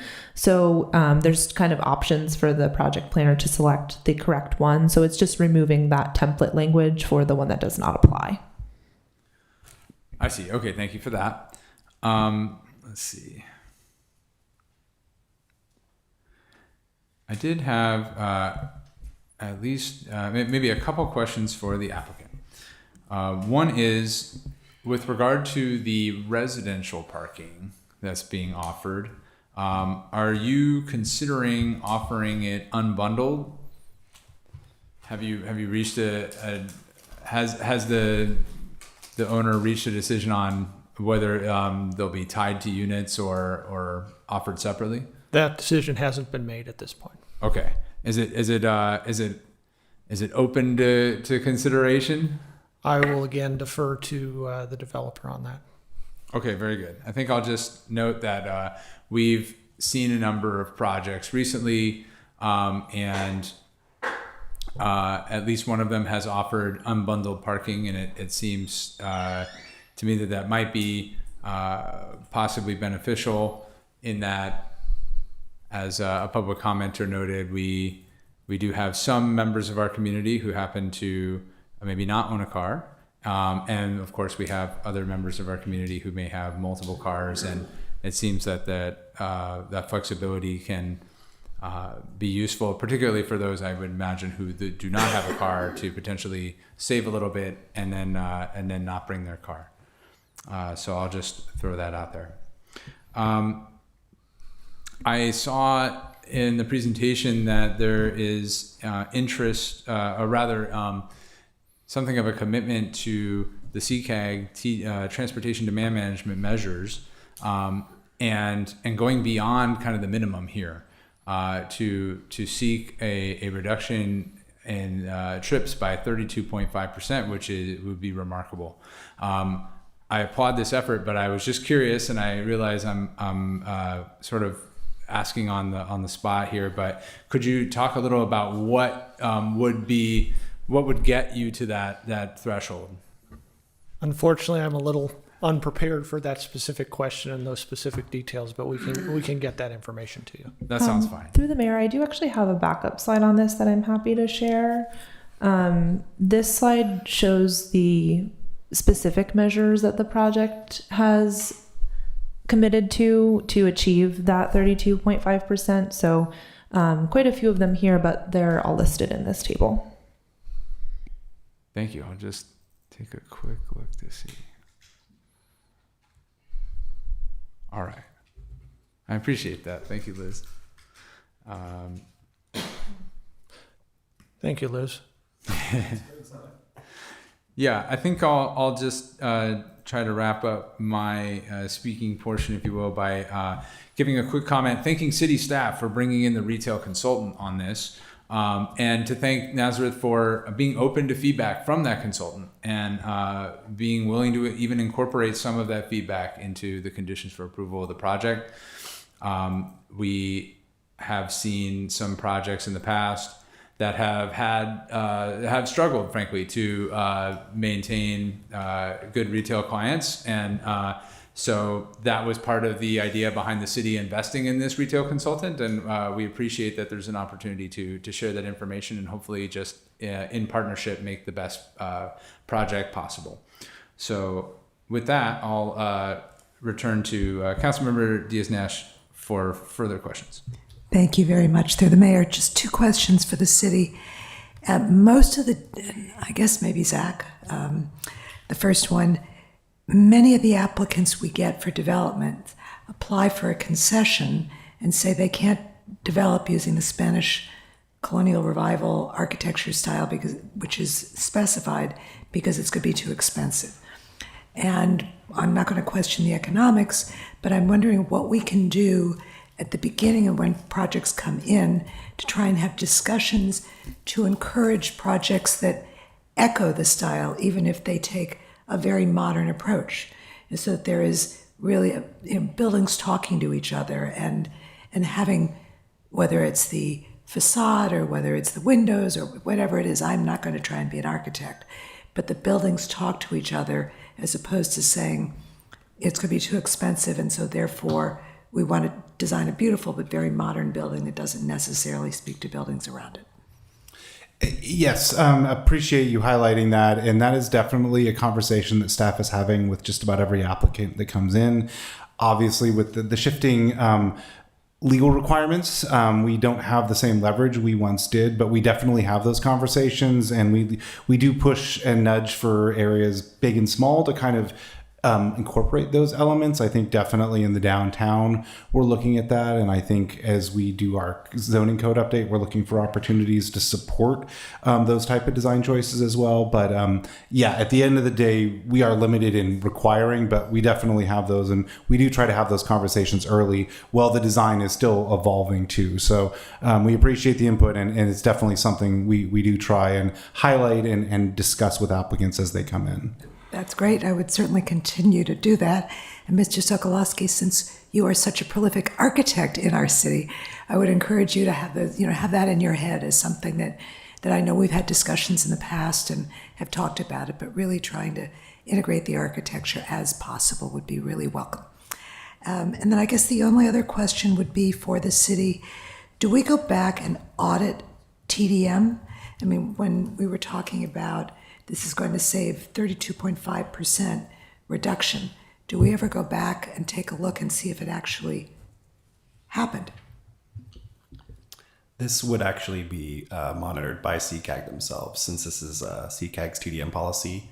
For previous projects that have implemented a TDM that was required by the city, I believe the Transportation Division is looking into ways that those are actively monitored. But this one would be monitored by CCAG. Okay, well, since I'm on CCAG, I'll go talk to some other people about that. But I would strongly encourage our transportation department to, as buildings are built and we have residents and they have great lives, to go back and see what happens. Because I think that would be very informative for future developments as well. Thank you. Those are my questions, Mr. Mayor. Of course, thank you very much. And I appreciated the opportunity to continue the discussion because it did remind me that I would like to just give one last comment as well, which is to generally indicate that the questions and comments from my fellow council members represent me as well, and I generally agree with them. And to put a finer point maybe on what Councilmember Diaz-Nash asked and related to selection of union work, I think I'll just indicate that even in the process of finding the general contractor, I think as was requested by public comment, if you just could please be open to a general contractor who would in fact be willing to work with union labor, we would appreciate that very much. And then in addition, having the meeting with carpenters would be much appreciated. Beyond that, just checking for any final questions or comments. Okay, and Seeing none, I appreciate Liz bringing us back to a slide and would entertain a motion to adopt the following. A motion. Second. Is that sufficient? Excellent. We have a motion and a second. City Clerk, can you please have a roll call vote? Certainly. Councilmember Svirko-Goditsky? Yes. Councilmember Newsom? Yes. Councilmember Diaz-Nash? Yes. Deputy Mayor Fernandez? Yes. Mayor Lorraine? Yes. Motion carries 5-0. Thank you. This will conclude that item, and we'll now turn to item 22, another public hearing. This is Municipal Code Amendments Ordinance Introduction.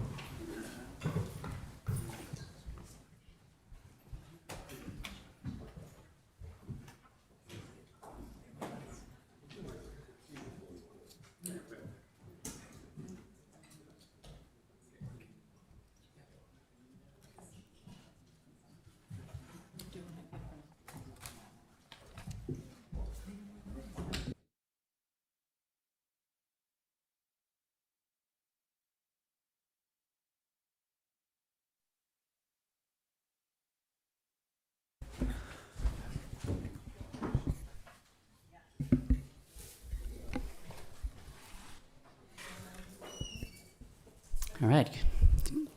Good evening, Mayor, Vice Mayor, and City Council members. I'm Jason Hilary, Engineering Manager for Public Works.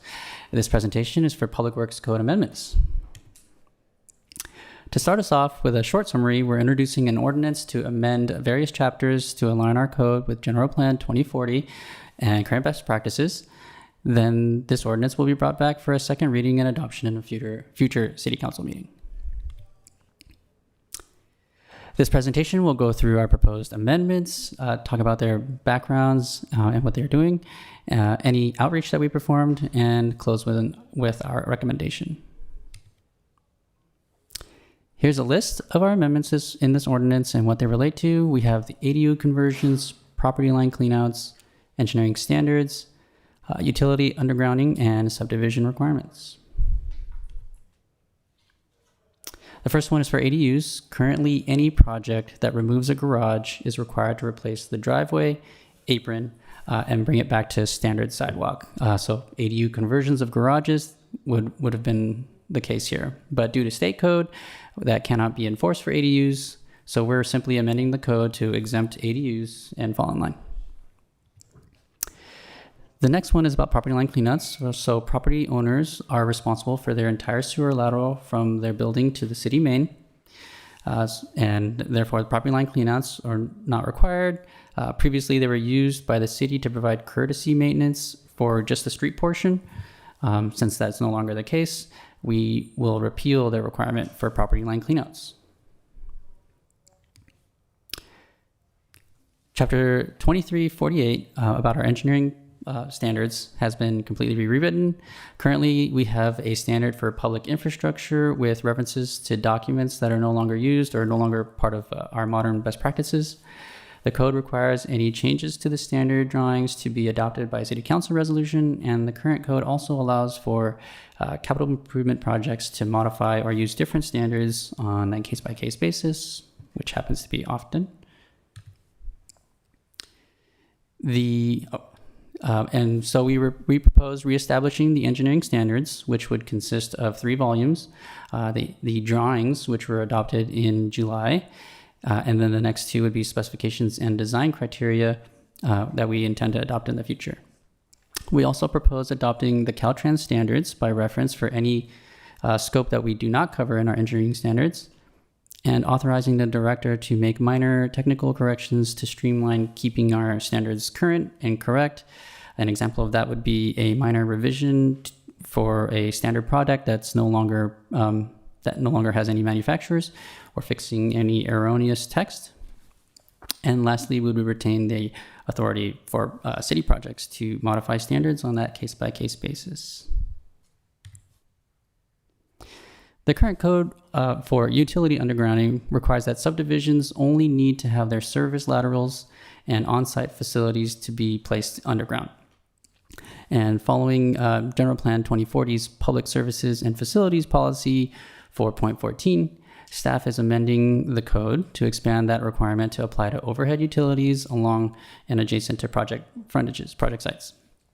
This would practically mean that any existing poles or lines in front of a project frontage would be relocated underground, leaving a clear frontage, though this may result in new poles or a connection at the next available frontage. This does not apply to high voltage transmission overhead. That's already an exemption in the current code. So Chapter 2660 is our subdivision minimum improvement requirements. This has a number of changes, and I wanted to discuss them a little bit more in detail. So I'll start with so I'll start for all the ones that were just clarifying the language in our code. So the items on this slide have new language meant to clarify and prevent any confusion between staff and developers on what's actually being required.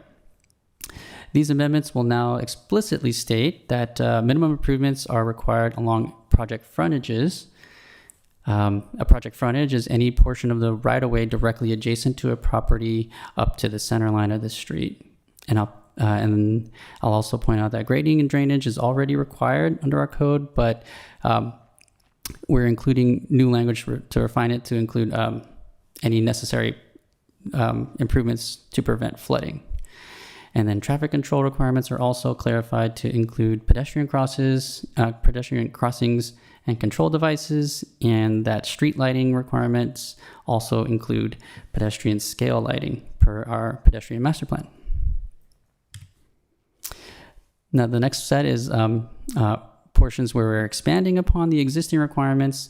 So pedestrian facilities are broadly required. However, following general plan circulation element policies 3.2 and 3.3, now the code will add a minimum sidewalk width to be either 10 feet or the width that's identified in our city's adopted pedestrian master plan. And that curb ramp replacements are also included. And landscaping and street planting were also already required. However, following community design element policy 3.6, now that requirement will expand to street trees and irrigation. Now the remainder of the amendments are newly added to the required improvements list, and I'll start again with the undergrounding. This is a bit redundant or repeated from the previous one, but basically subdivisions will be required to underground overhead utilities that exist along their project frontage, which would only be the overhead that's on their side of the street. And while staff is following general plan policy that directs us to add this amendment, we aren't the first city to do it. Redwood City, South San Francisco, Mountain View, and Palo Alto all are other agencies that already have this requirement. And then, so the goal here is to have no overhead along subdivisions' frontages. And again, that practically means that projects would design their underground facilities to connect to the nearest feasible infrastructure beyond their project frontage, such as an existing pole over in the neighbor's front yard or an existing pole across the street, if that's the next feasible location. And I want to give you a quick example of a project that's in San Mateo that did this. It's the Classics at Midtown on Tilton. So on the left you have the before, and I'm giving you the property line in pink, and then on the after is on the right. So that pink, you can see to the left of the pink property line is all the existing overhead, and I'm highlighting them in red to show what was supposed to be required to be removed. This is very much the case of how we would apply this code. And same here, this is the other side of the project. Here's the pink on the left. You have the before, with the pink being the property line. Everything to the right of that is existing overhead that we would have required to be removed. In this case, part of the nearest feasible location was just truncating the pole at the neighbor's driveway and then tying the electrical at the following pole after it. But what this does basically is it leaves a more visually appealing project, and it is also safer with the utilities underground, not exposed to the elements, and clearing the way for things like fire department with their overhead aerial ladders. The next one is following Public Services and Facilities Element Policy 3.9 and 3.18 for stormwater treatment, like green infrastructure. This is added to the list. Development projects aren't unaware of this. For the past 3 years, these projects have already been incorporating the same requirement because it's part of the municipal regional permit. So it's nothing new. And on a related topic, any sewer or storm expansions or capacity upgrades necessary to mitigate or accommodate a project's impact has also been added to the list. An example of that would be like a large development project taking over a completely empty parking lot, and that is leading to a large amount of new sewer flow, and the local system, if it's insufficient, that project would be required to upsize it to accommodate it. And the last one is the circulation element policy 4.5 is driving the addition of requiring bike facility improvements that are identified in the city's bike master plan to be installed along a project's frontage.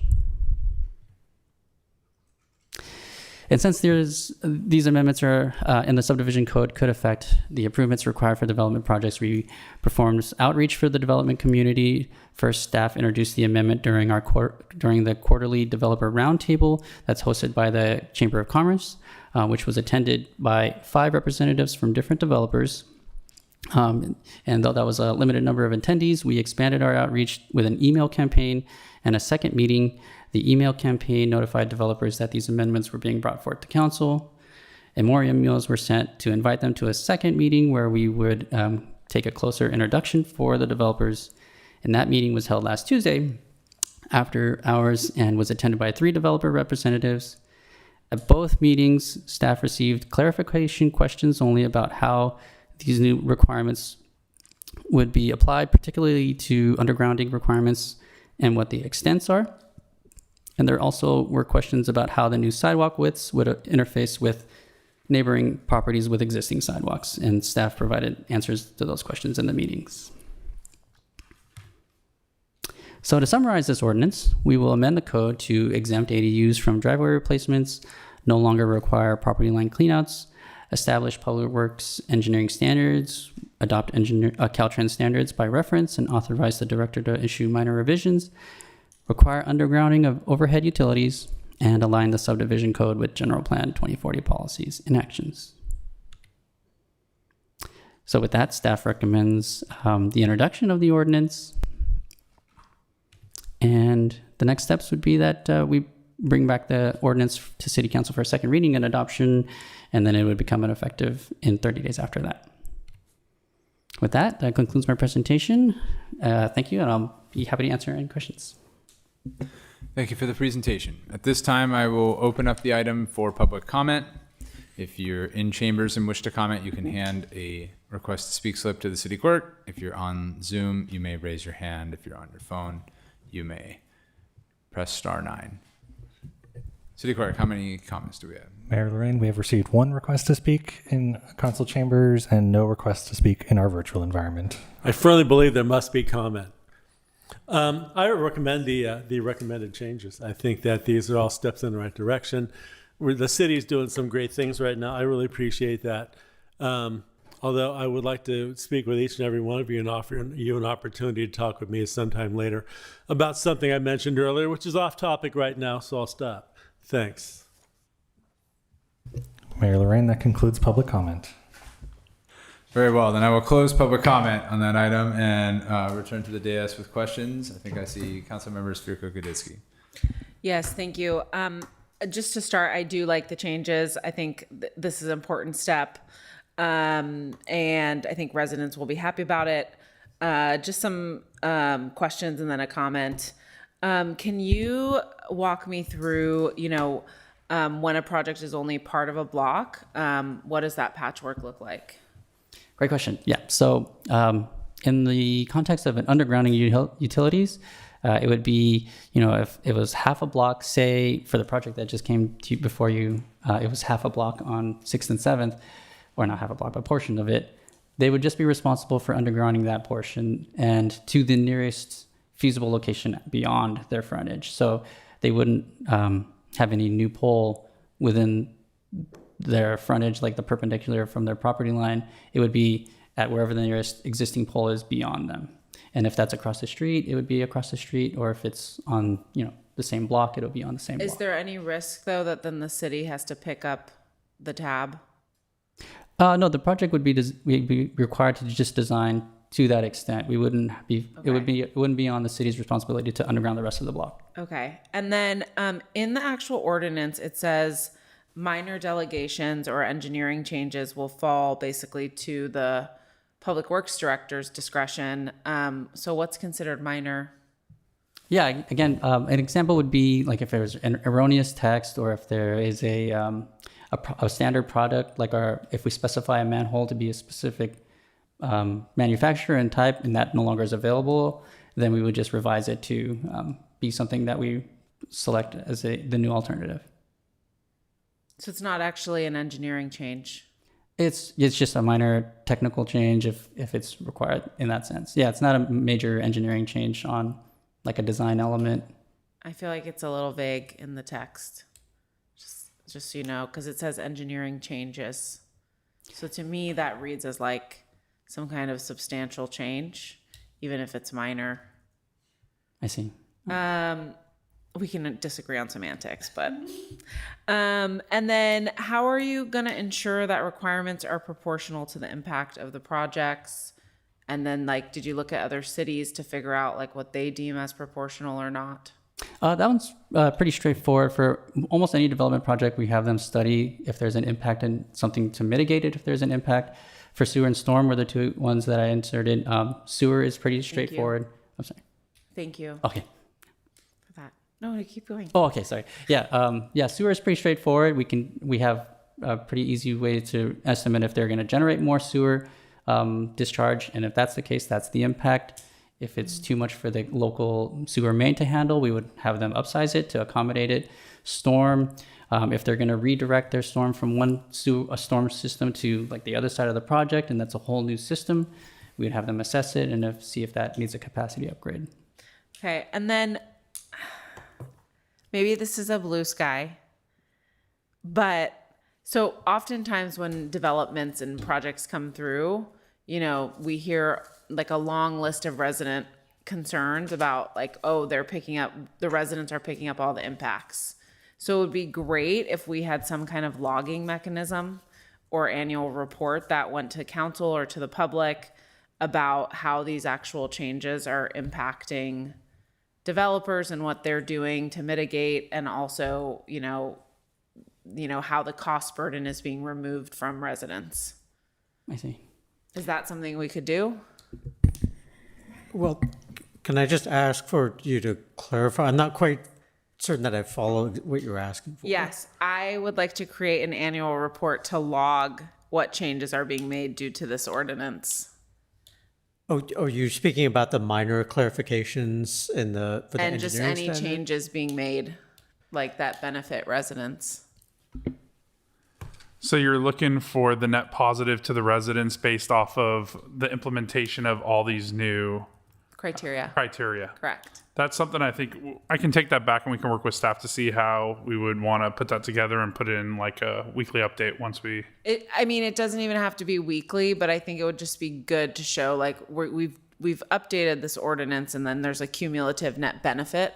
So we can look at that. I just got to make sure I balance the staff time and hours of trying to get that information. I guess I'll defer to our Public Works Director real quick. Yeah, I was just going to say that part of the reason that we're making some of these changes is that with all the changes in state law, it's becoming more and more difficult for us to even impose certain requirements on developers. And if they aren't into our code explicitly as explicit objective standards, then we have a hard time necessarily requiring those. So a lot of things that we're putting in there are simply to allow us to require the things that we previously had been typically requiring and making sure that there are objective standards in the code. So that's part of the reason that we're doing a lot of this. Okay. Thank you. I'm done, Lisa. Thank you. Councilmember Newsom, do you have a question? Yeah, a couple questions. The first is with the cleanouts, this will not change the requirement for sewer lateral inspection upon sales of homes and properties, right? That's correct. Okay, just want to make sure. Second, undergrounding I heard it can be a half a block. Is there a minimum size for something to be considered a development? Meaning, there's a proposal in my district for a one building, 20 unit building. Will that be considered a development, or is that considered just a single building and therefore, so where's the changeover point as to when something becomes a development? For the underground requirement, it's just only in the subdivision code. So this only applies to projects that fall under the final map requirements, which would be a subdivision of five or more lots kind of development. There's the answer. 5 or more lots. Okay, thank you. I wasn't totally following what the ADU verbiage was about. So is the ADU verbiage saying that you're not required to remove the pad to where the garage used to be? Or is it saying that you can keep the pad if you want? Or is it, sorry, just. Yeah, they can, basically it allows them to keep the driveway apron if they want to, or replace it. But under state law, we can't require an ADU project to do public improvements. So that's why we can't require them to replace in a normal case. I like it. All right. And then the last thing is there's a large project in my district that doesn't currently have stormwater runoff drainage at all. So will they be required to have that as part of this ordinance?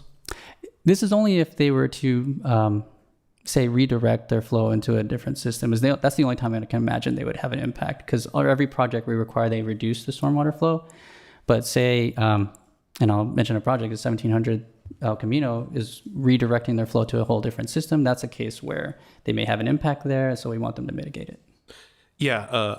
Well, I don't know, maybe this is a little off topic, but the Hillsdale Inn project, which is coming soon, has, the developers are actually concerned that there's no stormwater runoff on the street. So I guess the question would be, will they be responsible for implementing or installing that when the build happens? It depends on how their design works out. For that project, they're working on how to accommodate it through the gutter flow to the Caltrans right away. But the project like 616 South B, they were extending the storm drain main to be able to pick up their runoff through their C3 treatment. So it just depends on how the project designs it. Okay. Thank you. Appreciate all your answers. So Councilmember Newsom, just real quickly, just about the overall timing and what projects this will capture. Right now, it's any project after the second reading and 30 days after that when it becomes law. It's those projects that this will actually be, attributed to. So any of our previous projects, we don't have the authority to push these items. So you're looking at a couple months out. And just building, if I may, on the city manager's comments. So where you have projects that are vested, for example, like SB 330 projects that have vested preliminary applications, that locks in the objective standards that exist at the time of vesting for those projects. So these ordinance changes will not apply to vested development applications. Thank you for the clarification.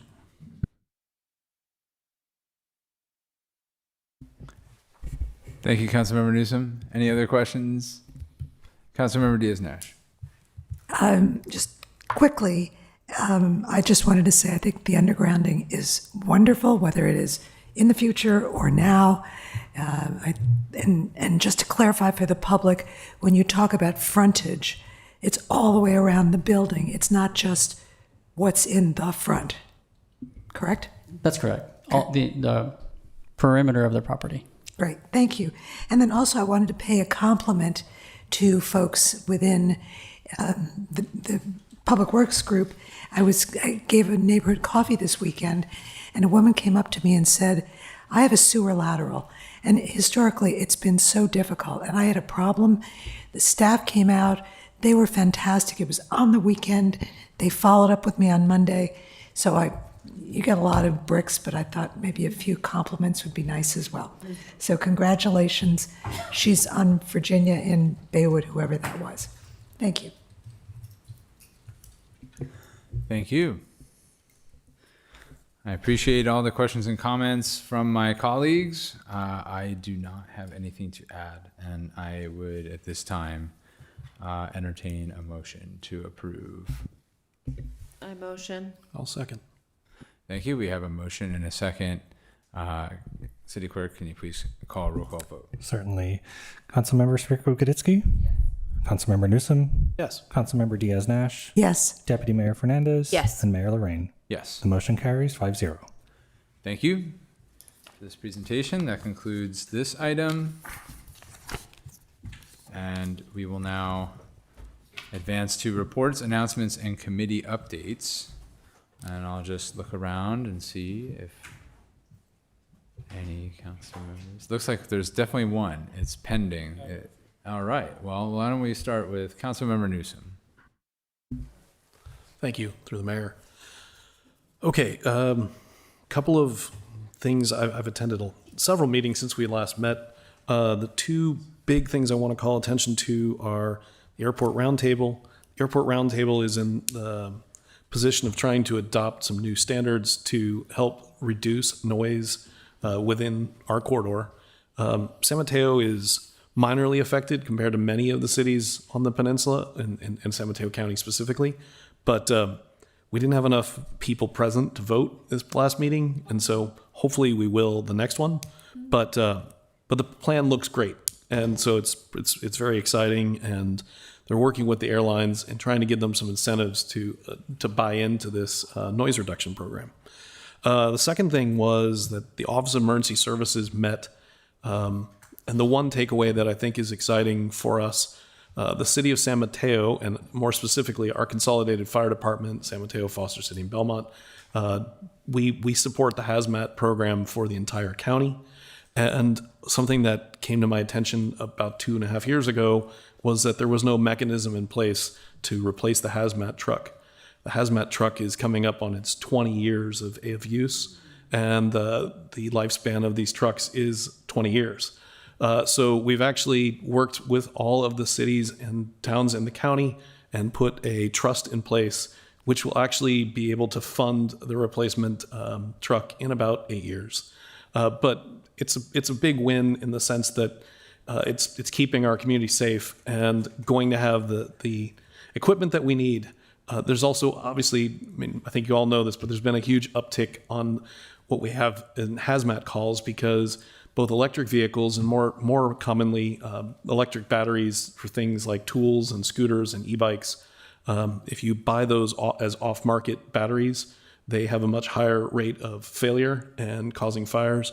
And anytime one of these lithium-ion batteries catches fire, it is a hazmat response. Anytime a electric vehicle catches on fire and battery gets caught on fire, it is also a hazmat response. So the number, and now I'm kind of rolling into my next thing, which is on the consolidated fire, the number of hazmat calls in this past year is more than 50% above what it was the previous 2 years, each year categorically. So we are on unfortunately, a huge uptick in the number of hazmat responses.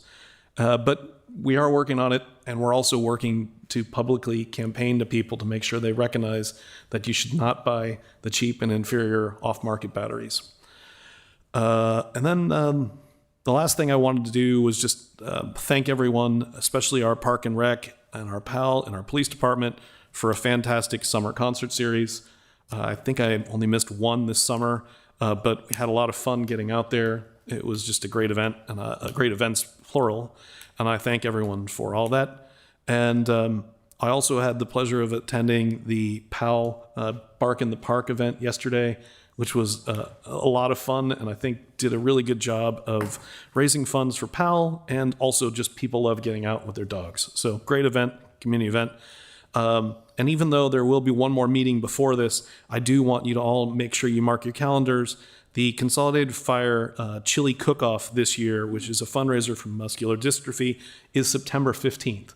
So please lock that in, and look forward to seeing all of you. And if you guys are interested in being judges, they always need judges. So thank you. Thank you very much, Councilmember Newsom. Councilmember Spirko-Goditsky. Yes. First, I thank my colleagues. I missed the last council meeting, and I was grateful that my colleague Lisa Diaz-Nash brought up the issue of an urgency ordinance for data centers. So I just wanted to add to that. I understand that research, needs to be done around that topic, but I do plan to bring that back as a blue sky because I think we should just prioritize not having data centers in the city of San Mateo. Second, Councilmember Diaz-Nash and I met with the city clerk to talk about the long-term strategy for our partnership with the 101st Airborne. And we are actually considering and in the early stages of planning an event for Veterans Day. As you know, the 101st was dispatched to the border very near us. And so I just wanted to ask the city clerk that perhaps, if needed, you could return to the council should any additional funding be required to support the effort for discussion. Okay, thank you very much. Thank you very much. Deputy Mayor Fernandez. I will be quick. I want to also echo, wanted to thank the PAL for a really great Bark in the Park, Central Park, whatever we're calling it this year. There was a really fun event yesterday, and Parks and Rec and everybody who's involved in that. I also just want to make sure that I call out that in our series of MLK community workshops, we're going to be having our third one on August 27th. Additionally, so I hope that you can show up at the MLK Center from 7 to 8:30 on Thursday, August 27th, to get your input in as well. There'll also be a version via Zoom on September 1st from 6 to 7:30 for the preferred concept and visioning sessions. Free childcare and refreshments will be provided. Beyond that, I wanted to just call out, because I think a few of us were there, but on Saturday, Senator Becker and Assemblywoman Pappin had a immigrant rights town hall in the city at the event center, and a couple of us were there, and so it was really informative, and I really appreciated the fact that they brought us together to really talk about what we can do to step up to help immigrants and empower folks of all documented or undocumented statuses to protect themselves.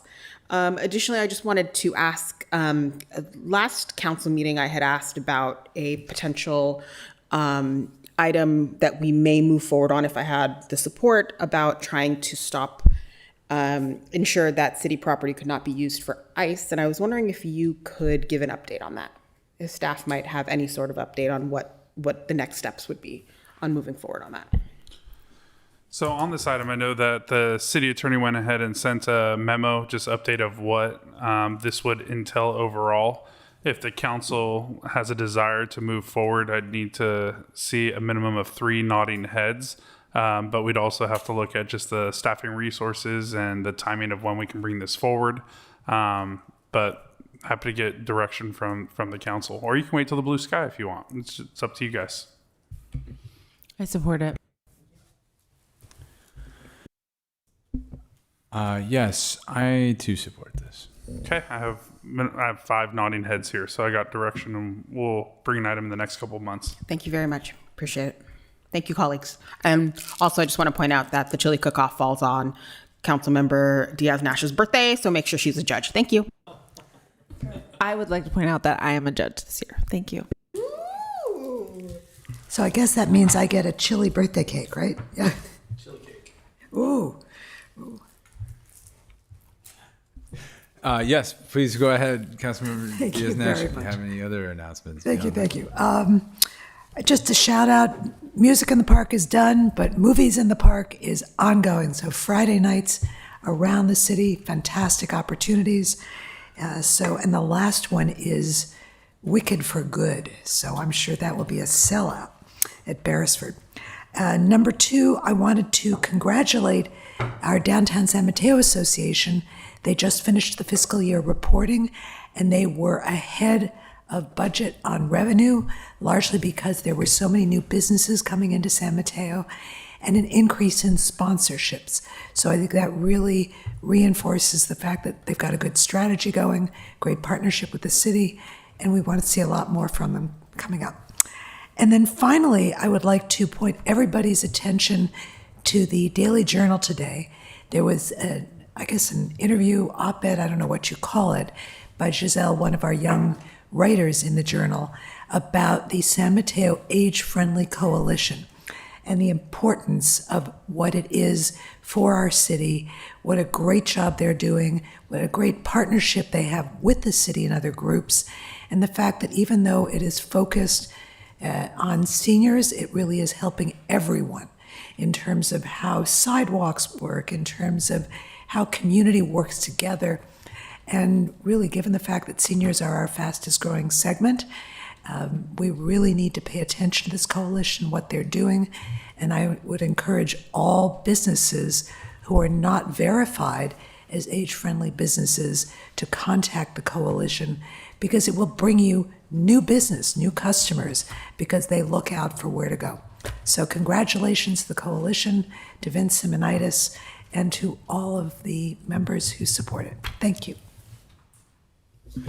Excellent. Thank you very much. Well, quite a bit to announce from my colleagues. I think the first thing that comes to mind that I'd like to add would be that on the same day and at around the same time as the Immigration Forum in the San Mateo County Event Center, we also had the 2026 USA Asian Culture and Food Expo for 2 days in the event center. And I appreciated the deputy mayor's teamwork to ensure that there was a bit of council representation at both of these events. I was impressed by the number of vendors and businesses that had specifically come to San Mateo, to the county event center, to participate in this event and show their products. And I had heard from the CEO of the event that at least 3 businesses have decided to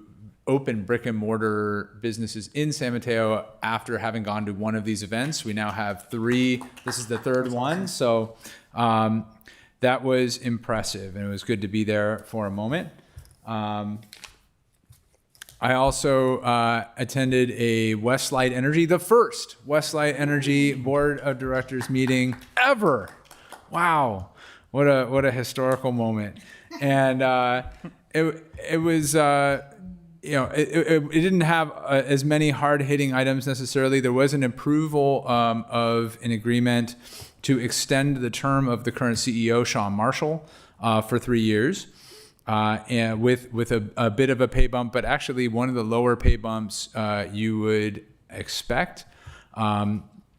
It was effectively in line with a standard sort of cost of living adjustment that is going to other employees in this not-for-profit, which is, I think, commendable.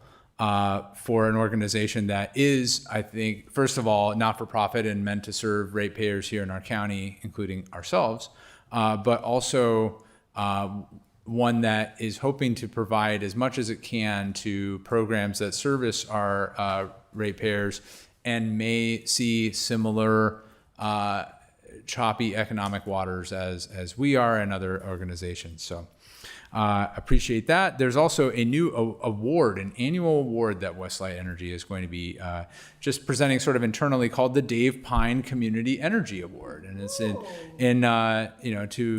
to honor Supervisor Dave Pine, former supervisor who was a big part of making what was called Peninsula Clean Energy possible, and now Westlight.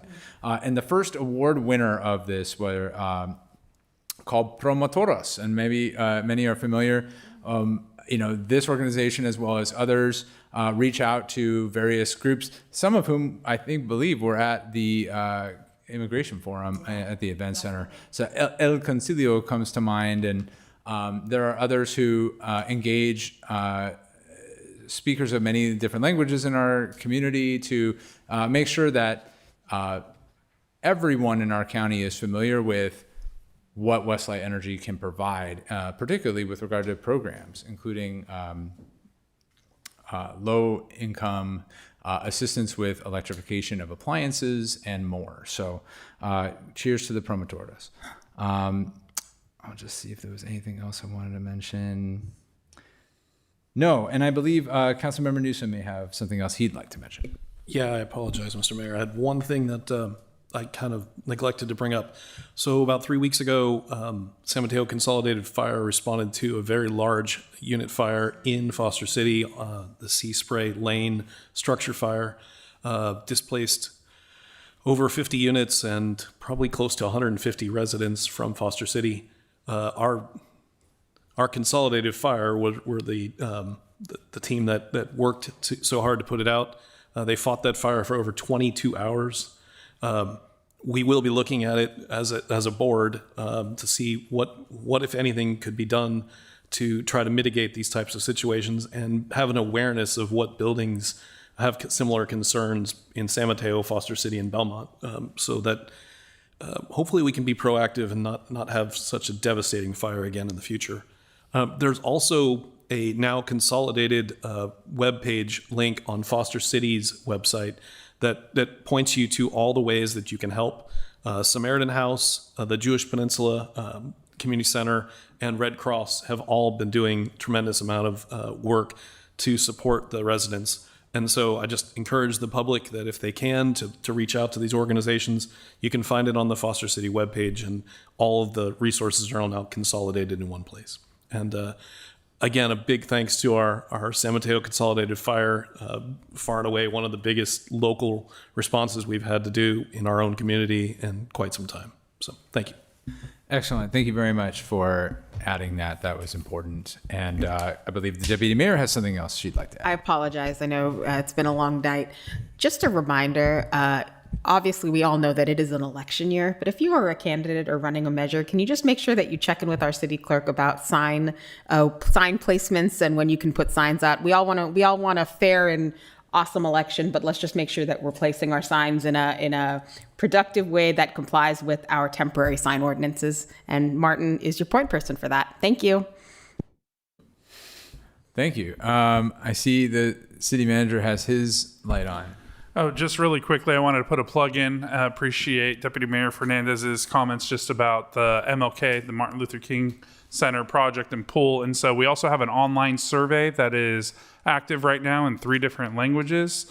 And so if you can visit cityofsanmateo.org/MLK project, it is live now through August 27th. And so you'll see us blasting that out and communicating that across the city, looking for feedback and input. Now's the time. Thank you. Excellent. Thank you for that. And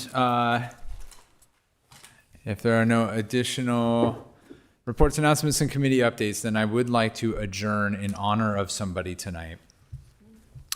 In memory of Dr. Susumu Tonegawa, Nobel Prize winning molecular biologist and neuroscientist, who passed away on July 11th, 2026 at the age of 86.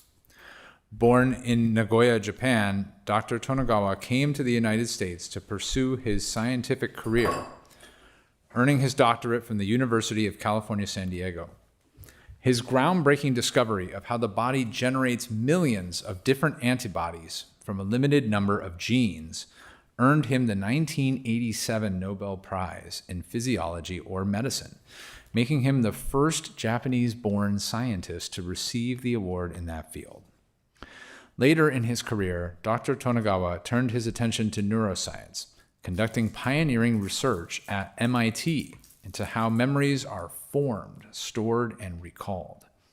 His work helped scientists identify the physical traces of individual memories in the brain and greatly advanced our understanding of memory. Dr. Tonegawa is survived by his wife, Mayumi, his children, Hide and Hana, and 2 grandchildren. He was predeceased by his son, Sato. In recognition of a lifetime of scientific discovery and his extraordinary contributions to our understanding of the human body and mind, the San Mateo City Council adjourns tonight's meeting in memory of Dr. Susumu Tonegawa. May we have a moment of silence, please.